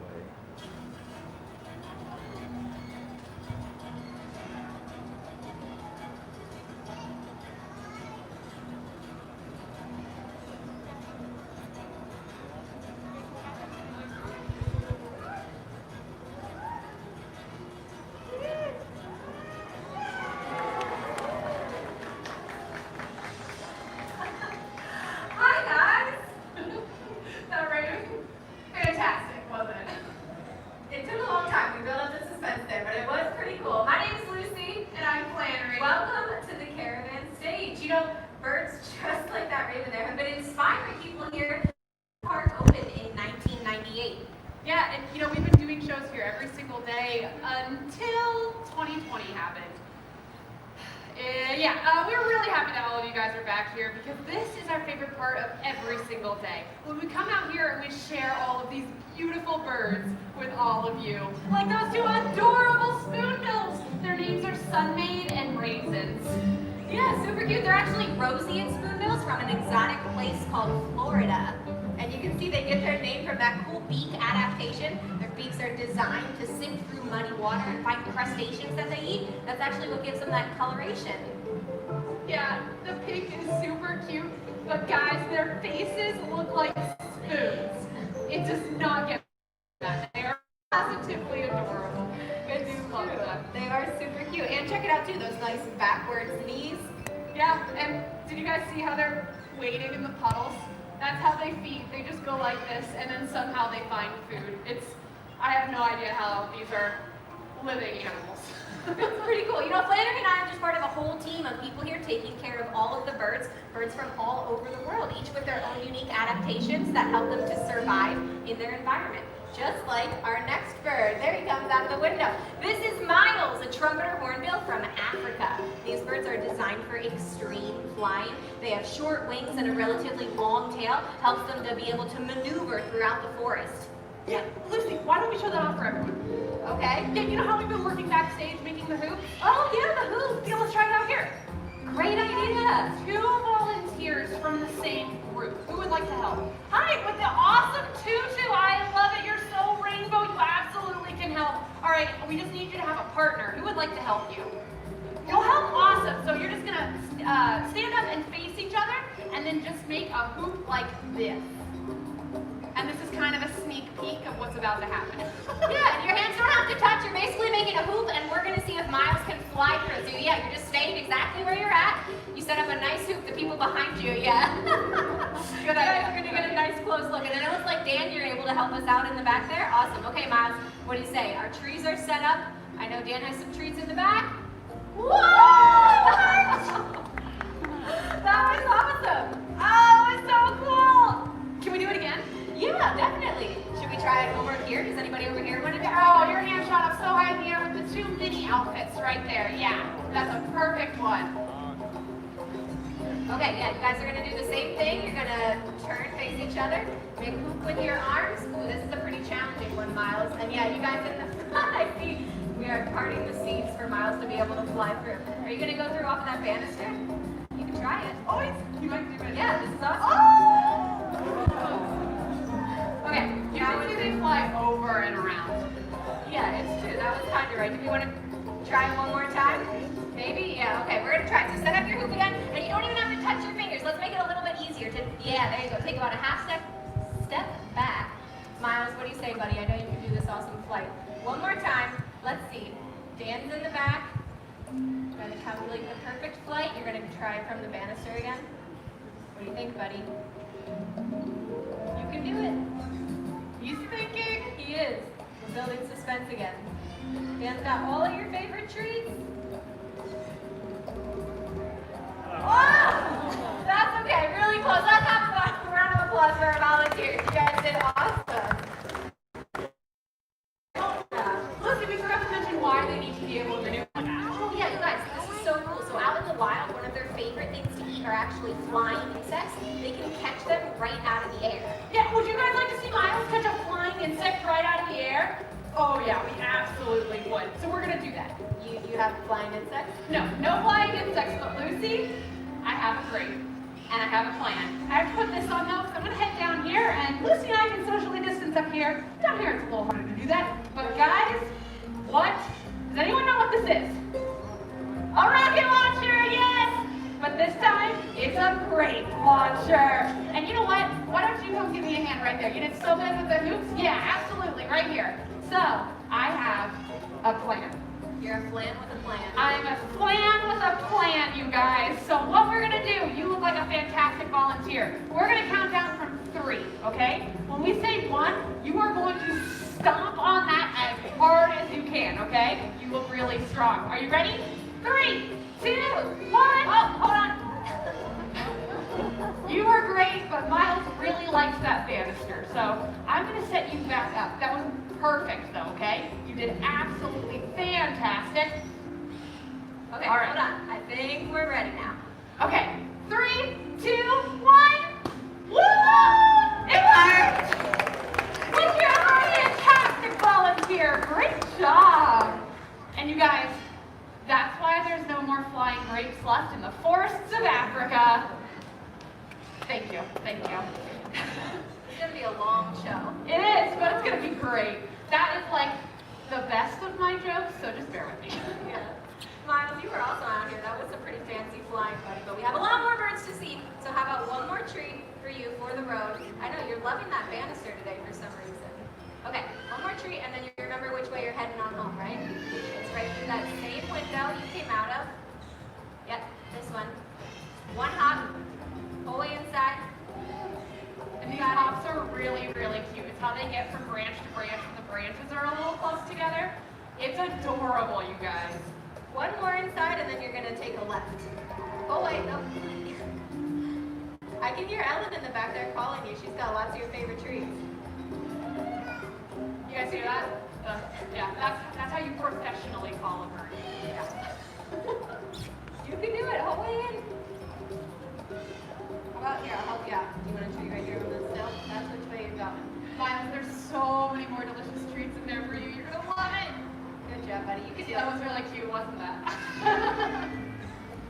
Same window you came out of. Same one you came out every day for the last year. Miles, I can hear them in the back. I know they got lots of good treats in there. It might kind of be too. Right now it's a little bit dark out and the lights are really bright, so there might be some weird shadows. Maybe that's what he's looking at. I'm gonna see if I get out of the way. Is it my shadow that's making you not want to go in there? He's definitely interested. See, guys, you guys see how he's like leaning forward? You read their body language to kind of figure out what they might be wanting to do next. He's interested. He hears Aaron and Ellen back there calling for him. And he decided to go up there. Yeah. Did we mention that the show has a splash zone? Yeah, you guys over here, you don't look up with your mouth open. Don't worry, they have masks on. Oh yeah, you're fine, you're good. Miles, what do you say, buddy? You are really up there. Oh, they're so cool though. I mean, these birds are absolutely fantastic. They're arboreal species in Portville, right? Yeah, what does that mean? Arboreal means that they nest up in trees. So there's a few different types. There's the arboreal ones that like to stay up high and go around in trees. And then there's ones that are around on the ground too. And because scientists aren't very creative, they're called ground Portville. It's true, we're not very good at naming birds. What do you say, Miles? This is, I think, just the Miles show that you guys came to see today. Ooh, and this is cool. So, you guys might have seen Ellen, one of our trainers, out here baiting some of these posts up here. It was actually for one of the birds who comes out later in the show. She put some grapes up there, but it looks like Miles has discovered those grapes. So, that poor bird later in the show is going to be a little grumpy about it. Okay, Miles, you got all your treats out here. I know you can do it. Nope. Don't worry, you guys. We're in complete control of the situation. As in Miles is in complete control. Oh, look, it's Aaron! Oh, it's Aaron! Hi, Aaron! This is Aaron, one of Miles' favorite trainers, and we're going to see, we never make the birds do anything that they don't want to do. So if Miles doesn't want to go through the window, we might see if he wants to go with Aaron through that turret over there, which is totally totally fine. All the training that we do here is positive reinforcement training, which is pretty cool because it means the birds can do pretty much whatever they want. You can see this is an open theater. Miles can fly wherever he wants to go. So we focus on basically giving them their favorite treats when they do behaviors that we want. So we make the right choices easier for them, and if they don't want to do something, they definitely don't have to do it. Here, what if we do a nice hop to me and then maybe a really short flight to Aaron? What do you think? You love this banister, don't you? Yeah. There we go. Oh, you are adorable. Okay, Miles, we see Aaron. What do you think? It's just the simplest hop. What if I go closer? This is it, guys. This is the whole show. It's just 25 minutes. Woo! Whoa. Almost. Oh, I love letting them make their own decisions. That's so cool. Miles, the trumpeter hornbill. Wow, that went really well. It really did. That was fun. Maybe we should train the birds before we do a bird show. I think that sounds like a good idea. But you know what? It's cool because you were talking about how there's different species of hornbills. Yeah. So, do you guys want to meet another hornbill? Yeah, awesome. Awesome. This is just the hornbill show, you guys. We're just going to have so many different types of hornbills. Yes. Maybe this one will go a little bit faster. But who knows? Yeah. Maybe we can even do the hoops again. Oh, I don't think that's a good idea. Why? Oh. We're going to need a bigger hoop.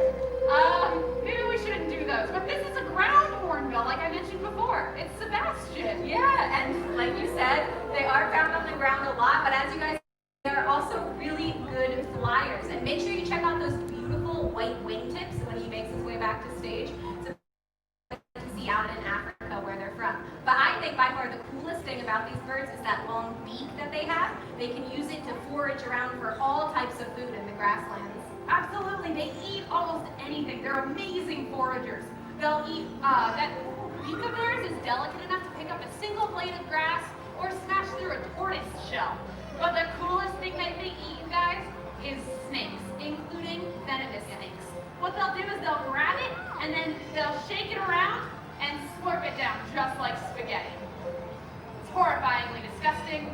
Yeah, you're welcome for that visual today. But Sebastian, you were absolutely amazing. And this is actually cool too. I gave him a piece that he thought was a little too big, so we broke it up into a lot of different pieces. Thank you for demonstrating how fantastic you are and how cool your beak is. But I think your exit is that way. At top speed. That was Sebastian, the ground hornbill. You'll miss him, guys. Pretty cool. You know, we're talking a lot about different adaptations that birds have, but for me, the birds with some of the coolest adaptations for nighttime hunting are owls. Do you guys want to meet an owl? Awesome. So, yeah, owls are built for nighttime hunting. They're really good at it. They have incredible eyesight, really good hearing. Amazing hearing. And that almost silent play.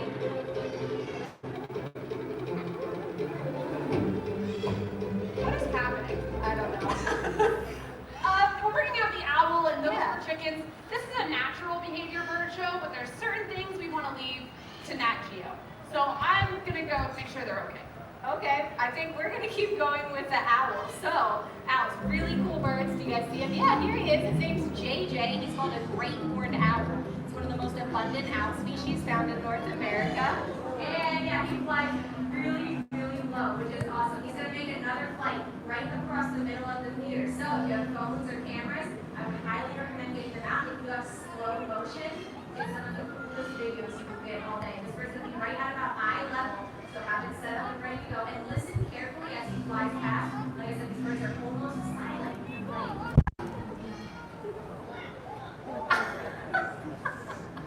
That was awesome. You guys got a really nice up close look. Yeah, I think it might have been the mouse ears. That was a brave choice coming to the bird show. But you know, that's exactly what these birds would do out in the wild. They would find a nice tree to perch up in. You can see how his camouflage coloration helps him to disappear into the background. All they have to do that animal never even knew that an owl like JJ was there. They're incredible ambush hunters. That's what they're designed to do out in the wild. And I mean, what a handsome bird, right? I mean, JJ, you are too cool, buddy. You're even posing for the last few pictures here. And you guys can see his little feather tufts that are sticking up. They're called flumicorns. Pretty neat word. JJ, our great horned owl. Okay, don't worry. The chickens are completely safe. Good. Did I miss the owl? Oh, yeah, you just missed the tail end. Don't encourage her. Okay, but please tell me you at least told them all the really, really cool things about owls. Yeah, we talked a lot about owls, but I did forget my favorite fact is that an owl the size of JJ there could actually eat over 1,000 mice in a single year. That's a lot of mice and rats, too. I mean, do you remember what it was like here before? Oh, the rat problem, you guys. When you were gone, they were everywhere. It was so bad. I mean, they were running up and down the walls. It was absolutely insane. Yeah, it was crazy. You would turn on a light, you would see them run by, but then luckily, we came back, the owls moved in, the rats moved out. Yeah, and don't you worry, guys. That rat problem is behind us now.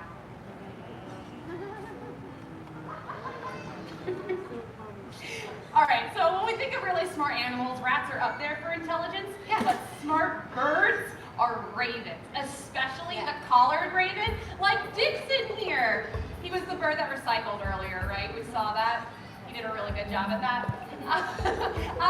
We've actually been working on something backstage. Do you mind just telling them how we train birds? Yeah, sure, absolutely. So I talked about it a little bit earlier with Miles about the positive reinforcement training. Has anyone heard of that before? Before coming here? Awesome, yeah, quite a few of you. So like I said, we're passing out lots of treats for... He untied my shoe. Why are you giving him a treat for that? Because that was way cooler than what I was trying to do. Okay, yeah, but you want to be careful. You want to make sure you're reinforcing behaviors that you want to occur again because they remember when you passed out those treats. Okay, we're done. We're done. Guys are troublemakers. It does go to show, though, you have to be careful about reinforcing unwanted behaviors. Like, say at home, if you have a dog, it's barking at the door to be let in. If you open the door and let him in. Oh, he's back. That's back. That will not my shoes. Dixon, what are you doing? You already got her shoes. What are you doing? Dixon! Dixon! That's not... What is that? Can you guys hear her? That was your mic cable? Madison? Madison, anything? He just went like...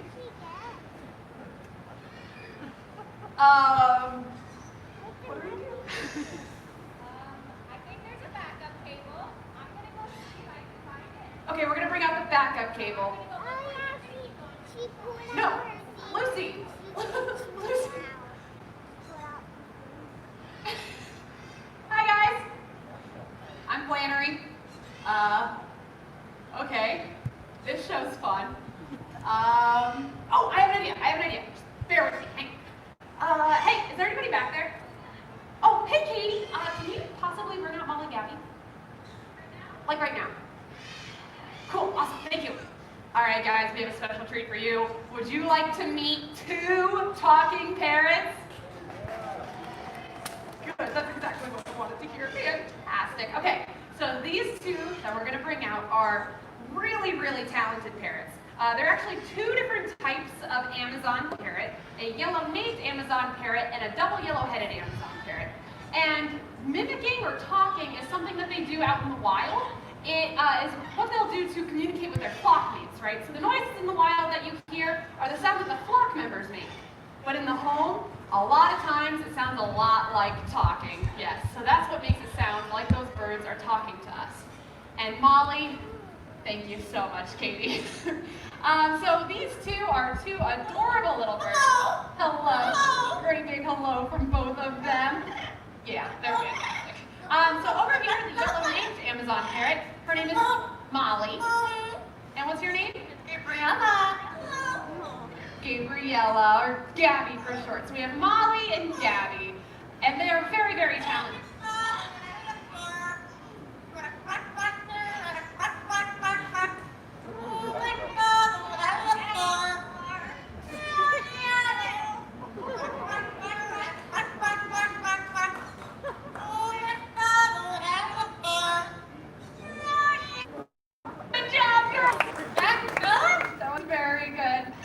Gabby cheers her on for doing such a good job with that song. And that was Molly's favorite song, but Gabby has one she likes to sing too. So what do you think, Gabby? What would you like to sing?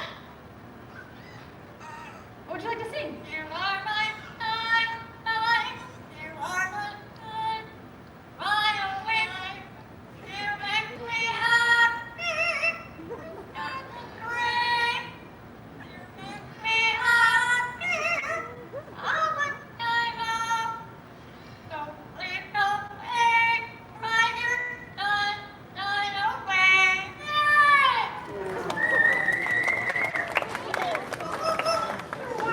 Well, that's exactly right. Of course, Molly had to cheer Gabby on for also doing such a good job. Sisters have to be supportive, right? They're basically sisters. That's how they act. But you two have been absolutely fantastic. Hopefully, Lucy fixed that mic cable. I love you. What was that? I love you. I love you too. And that's Molly.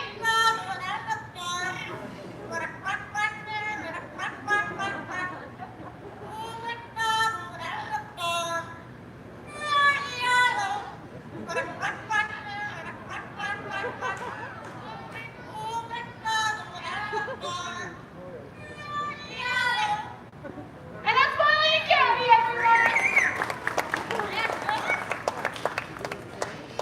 In case you missed the old McDonald the first time, she wanted to leave you guys with a really fun re-rendition. They're absolutely cool birds, but you know, we really don't know Check. Sorry, can you guys You're hear me? back. Yeah, I found the backup cable and fixed it. Yay! Okay.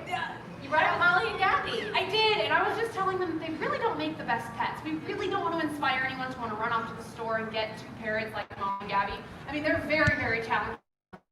It's true, yeah, they look like a lot of fun up here, but they can scream so loud, they can bite really hard, and parrots the size of Molly and Gabby can actually live to be over 50 or 60 years old. Yeah, lifelong commitment. For sure, and Old MacDonald on repeat at 5 a.m., not as cute. No, not as cute. What's next? Oh yeah, we're kind of out of order now, but don't worry. While I was in the back, we came up with a plan. Do you guys want to meet the biggest bird we have in show? Awesome. His name is Ozzy, and he's going to be joining us from this turret right over here. Oh, he's so cool, you guys. This is an Andean condor. Like she said, his name is Ozzy. He's absolutely fantastic, and Andean condors are actually one of the largest members of the vulture species. He has a 10-foot wingspan. Yeah, it's true. Really big, and they are super beneficial birds to have out in the wild because what do vultures eat? Dead stuff. Yeah, exactly. So basically when an animal dies in the wild, a vulture or a condor like Ozzy comes along, cleans up the mess, which helps stop the spread of disease. Yeah, so I guess in a way you can call vultures nature's recyclers. And you know, if we all recycle a little bit more like this adorable condor, we could all make the world a much cleaner place. Ozzy, you are absolutely fantastic, but I think it's time for you to carry on. Thank you. That was Ozzy, the Indian condor. He is a pretty cute bird, and I think we're back on track now, which means we have another big bird for you guys to meet, another bird from Africa. Here he comes, joining us way up there. This is a crowned crane. His name's Fraser. Fraser Crane. I can't believe you're still telling that joke. Yeah, because some people really like it. You know what though? He does not fly down for me, so why don't you take over for this one, okay? No, Lucy, no. You've been working on this so hard. Yeah, it's not quite ready for show yet though, so you just do it. You see how the show has gone. You just do this. No, you're gonna do it. Do you guys want to see Lucy feed the crane? Yeah, 2 thumbs up. 2 thumbs up, Lucy. Do it for the kids. Okay. I can try. I have a couple of treats, but I'm telling you, he does not fly down for me, so where do you think, should I stand here or like right here? 1 step forward. Okay. Yeah, right there. Okay. Right there. Okay, Fraser, what do you say, buddy? I have some of your favorite treats down here. As soon as you're done with all of the goodies up there, what do you say? Right here, right here. Come on. No. Take two, Lucy. I have another idea. You know how Fraser has that beautiful crown of feathers on his head? Give them the name Crown Crane. Yeah. Well, I made you something. Okay. Is another rock right over there. Over here. Worked really, really hard on it. I know you've been really, really trying to do this, and we have to make crane connection. So I made you your crown of feathers. What is this? That is a crown of feathers for you to. No, I'm not putting it on. You absolutely should. No. Yes. Smells. No, but Lucy, you need to be the crane. No. You guys want to see Lucy be a crane?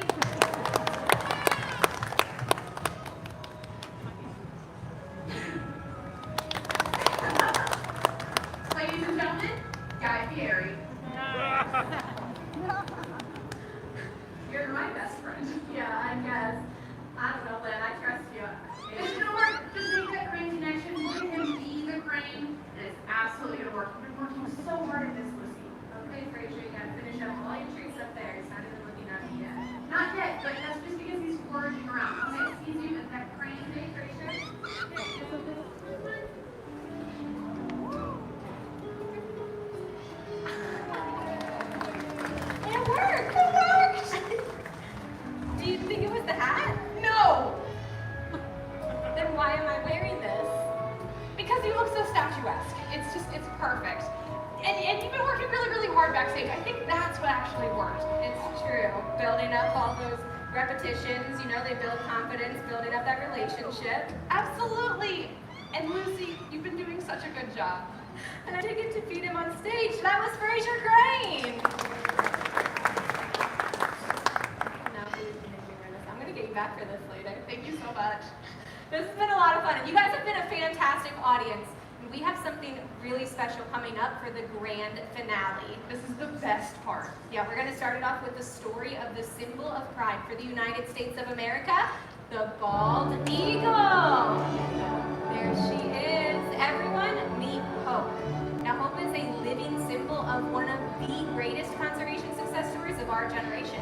See, it wasn't that long ago when bald eagles, their population numbers were declining so rapidly in the wild, many feared that future generations would never get to see these birds. But then something amazing happened because people took notice and took action.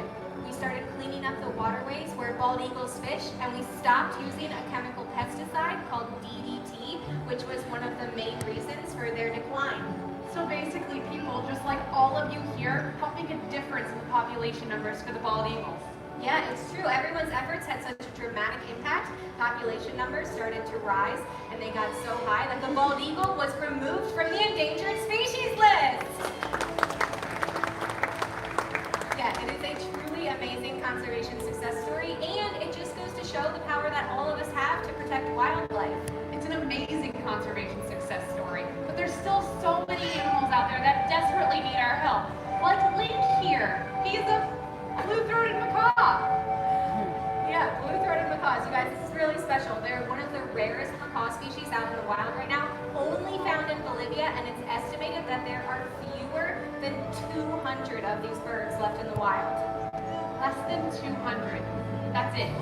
But it's not all bad news. We've been working with an amazing organization called the World Parrot Trust in order to reintroduce blue-throated macaws into wild places in Bolivia. So hopefully one day we can see skies filled with blue-throated macaws. Yeah, that would be a truly incredible sight. Look at this. But it doesn't end there. There are so many birds with their own unique stories, like Rue here, a knobbed hornbill, or the harpy eagle, one of the largest predatory birds in the world.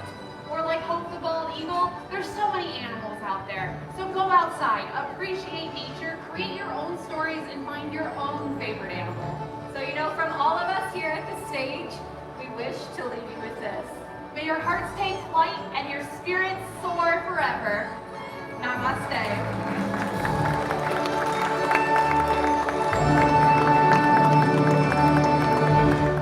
Thank you all so much for joining us here at the stage today. We hope you have a magical rest of your day at Disney's Animal Kingdom. Bye, everyone. Bye, guys.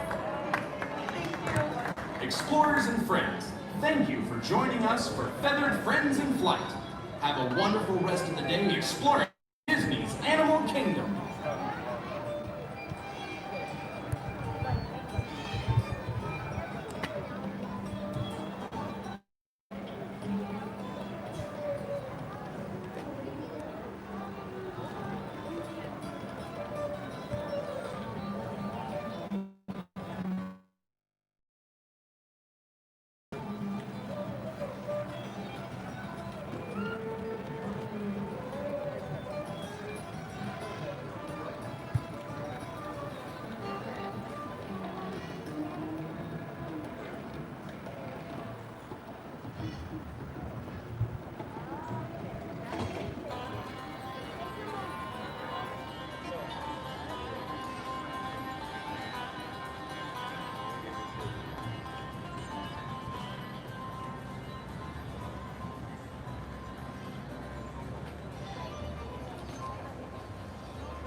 Yeah, you never know what they're going to have there in the show.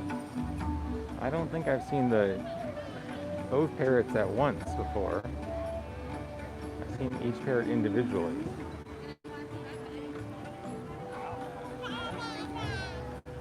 And then we heard the drummers come by on the boat.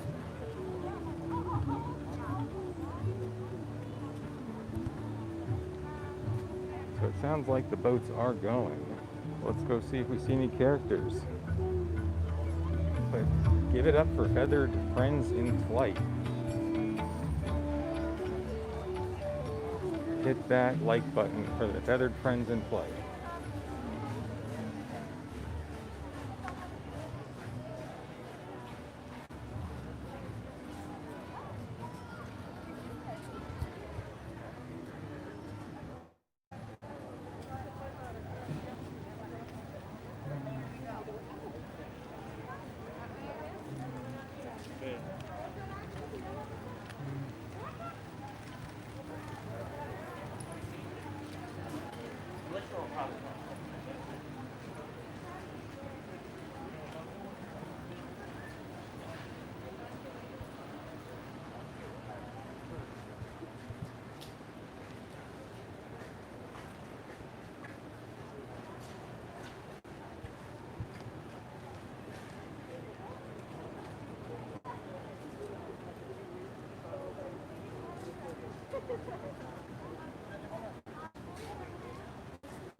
Let's see who that is.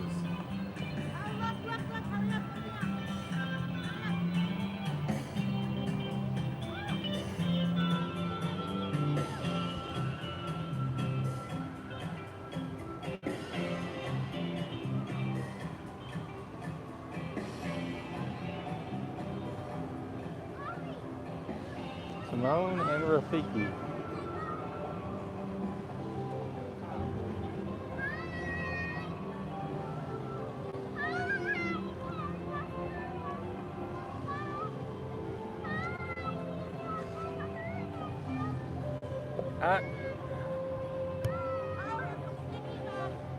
And there's Mickey.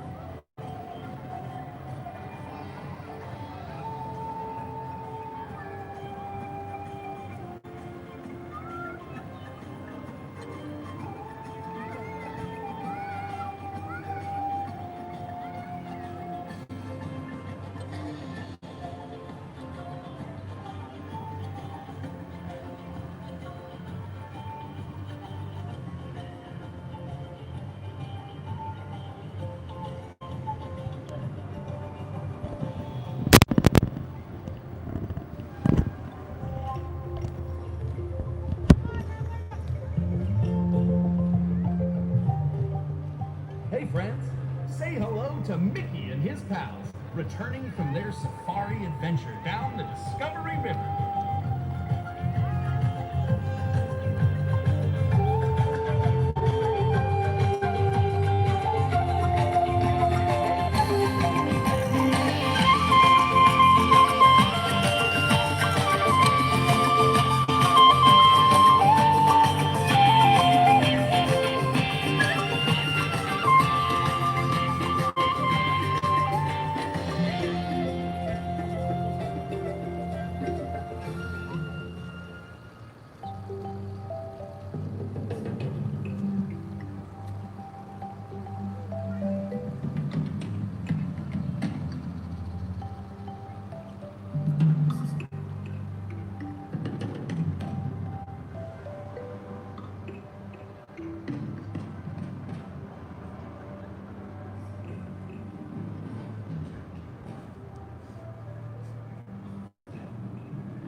Let's see if we find another one.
Over there is Flame Tree. Right there in the blue. That's Flame Tree, the one right on the river there.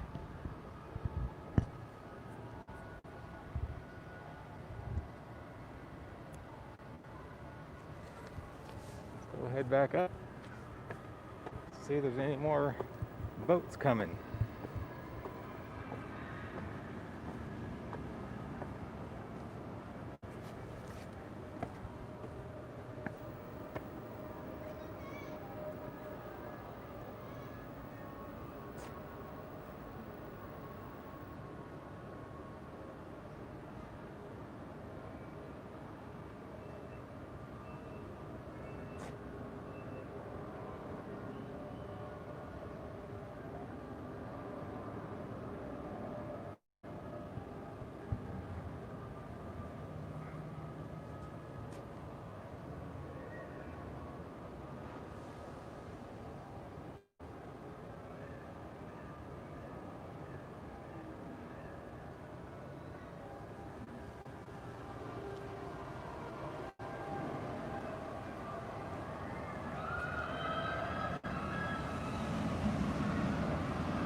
And the line for Expedition Everest is all the way out here. That is not 10 minutes like it says.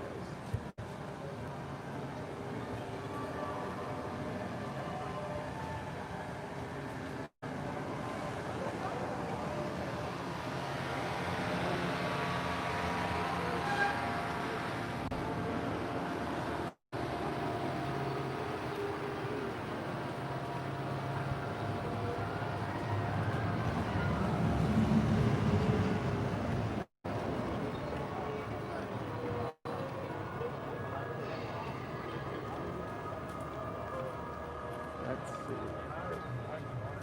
There's a boat right there. Not the boat.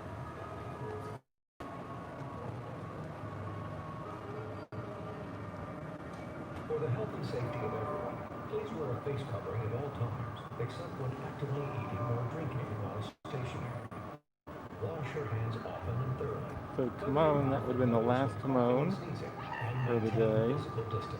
Donald's Dino Boat Bash is done for today. Goofy and Pals is done for today.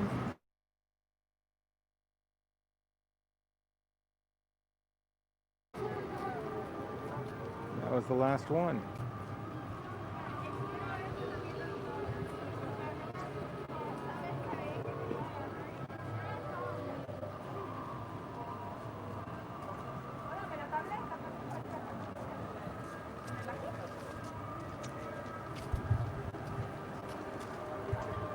So if you're new, hit that like button. It helps us out a lot. If you haven't subscribed, consider subscribing. Click that bell, select all notifications. We'll be back tomorrow at Epcot. Yesterday we were at Disney's Hollywood Studios. Tuesday we were at Magic Kingdom. And next week, we will be back at Magic Kingdom for Tuesday and Wednesday when they have the fall and Halloween decorations out. The character cavalcades will be different. They'll be dressed up for their fall and Halloween. Some of the floats will be different. We'll take some of the floats from the Mickey's Not So Scary, supposedly.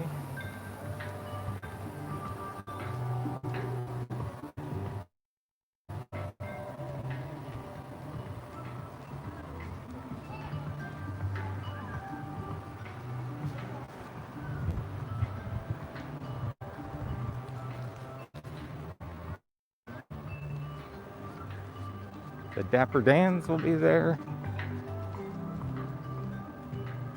Dapper Dans is the barbershop quartet that they have. But at Mickey's Not So Scary, and now during EO, this Tuesday, Wednesday for that.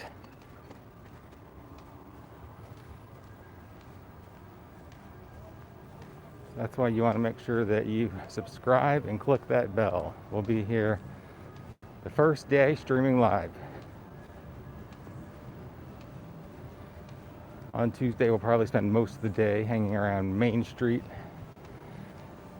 USA, down the parade route. So not as many rides, but definitely checking out all the new activities going on. We already tried out some of the food when we were there. We'll try a little bit more.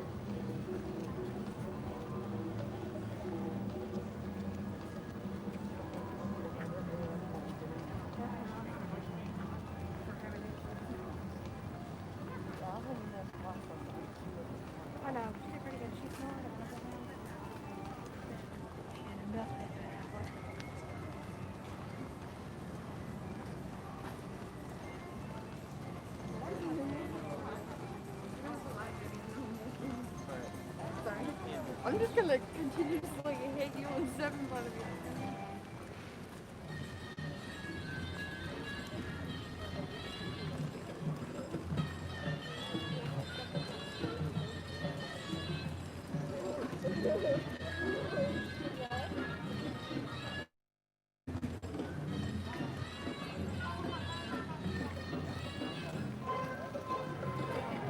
Where's that at, Wazowski?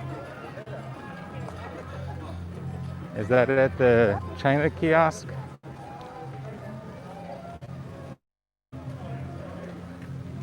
All right, you said duck. That would be the France. I think the only duck I saw was at France.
Because I need to buy him a whip for them.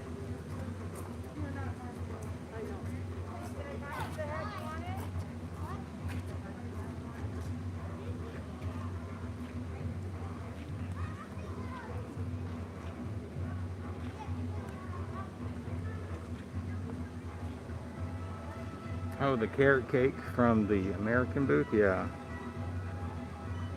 Yeah, we might have to get the orange duck with the sweet potatoes on Friday. That might be the food review. We've been warning all the ducks about it all week, every time we see them, not to go over to France. Don't know if they've been listening to us. I know, isn't that awesome, Mitchell? Mitchell from Holland? The pictures are incredible when you look at the pictures of them building that.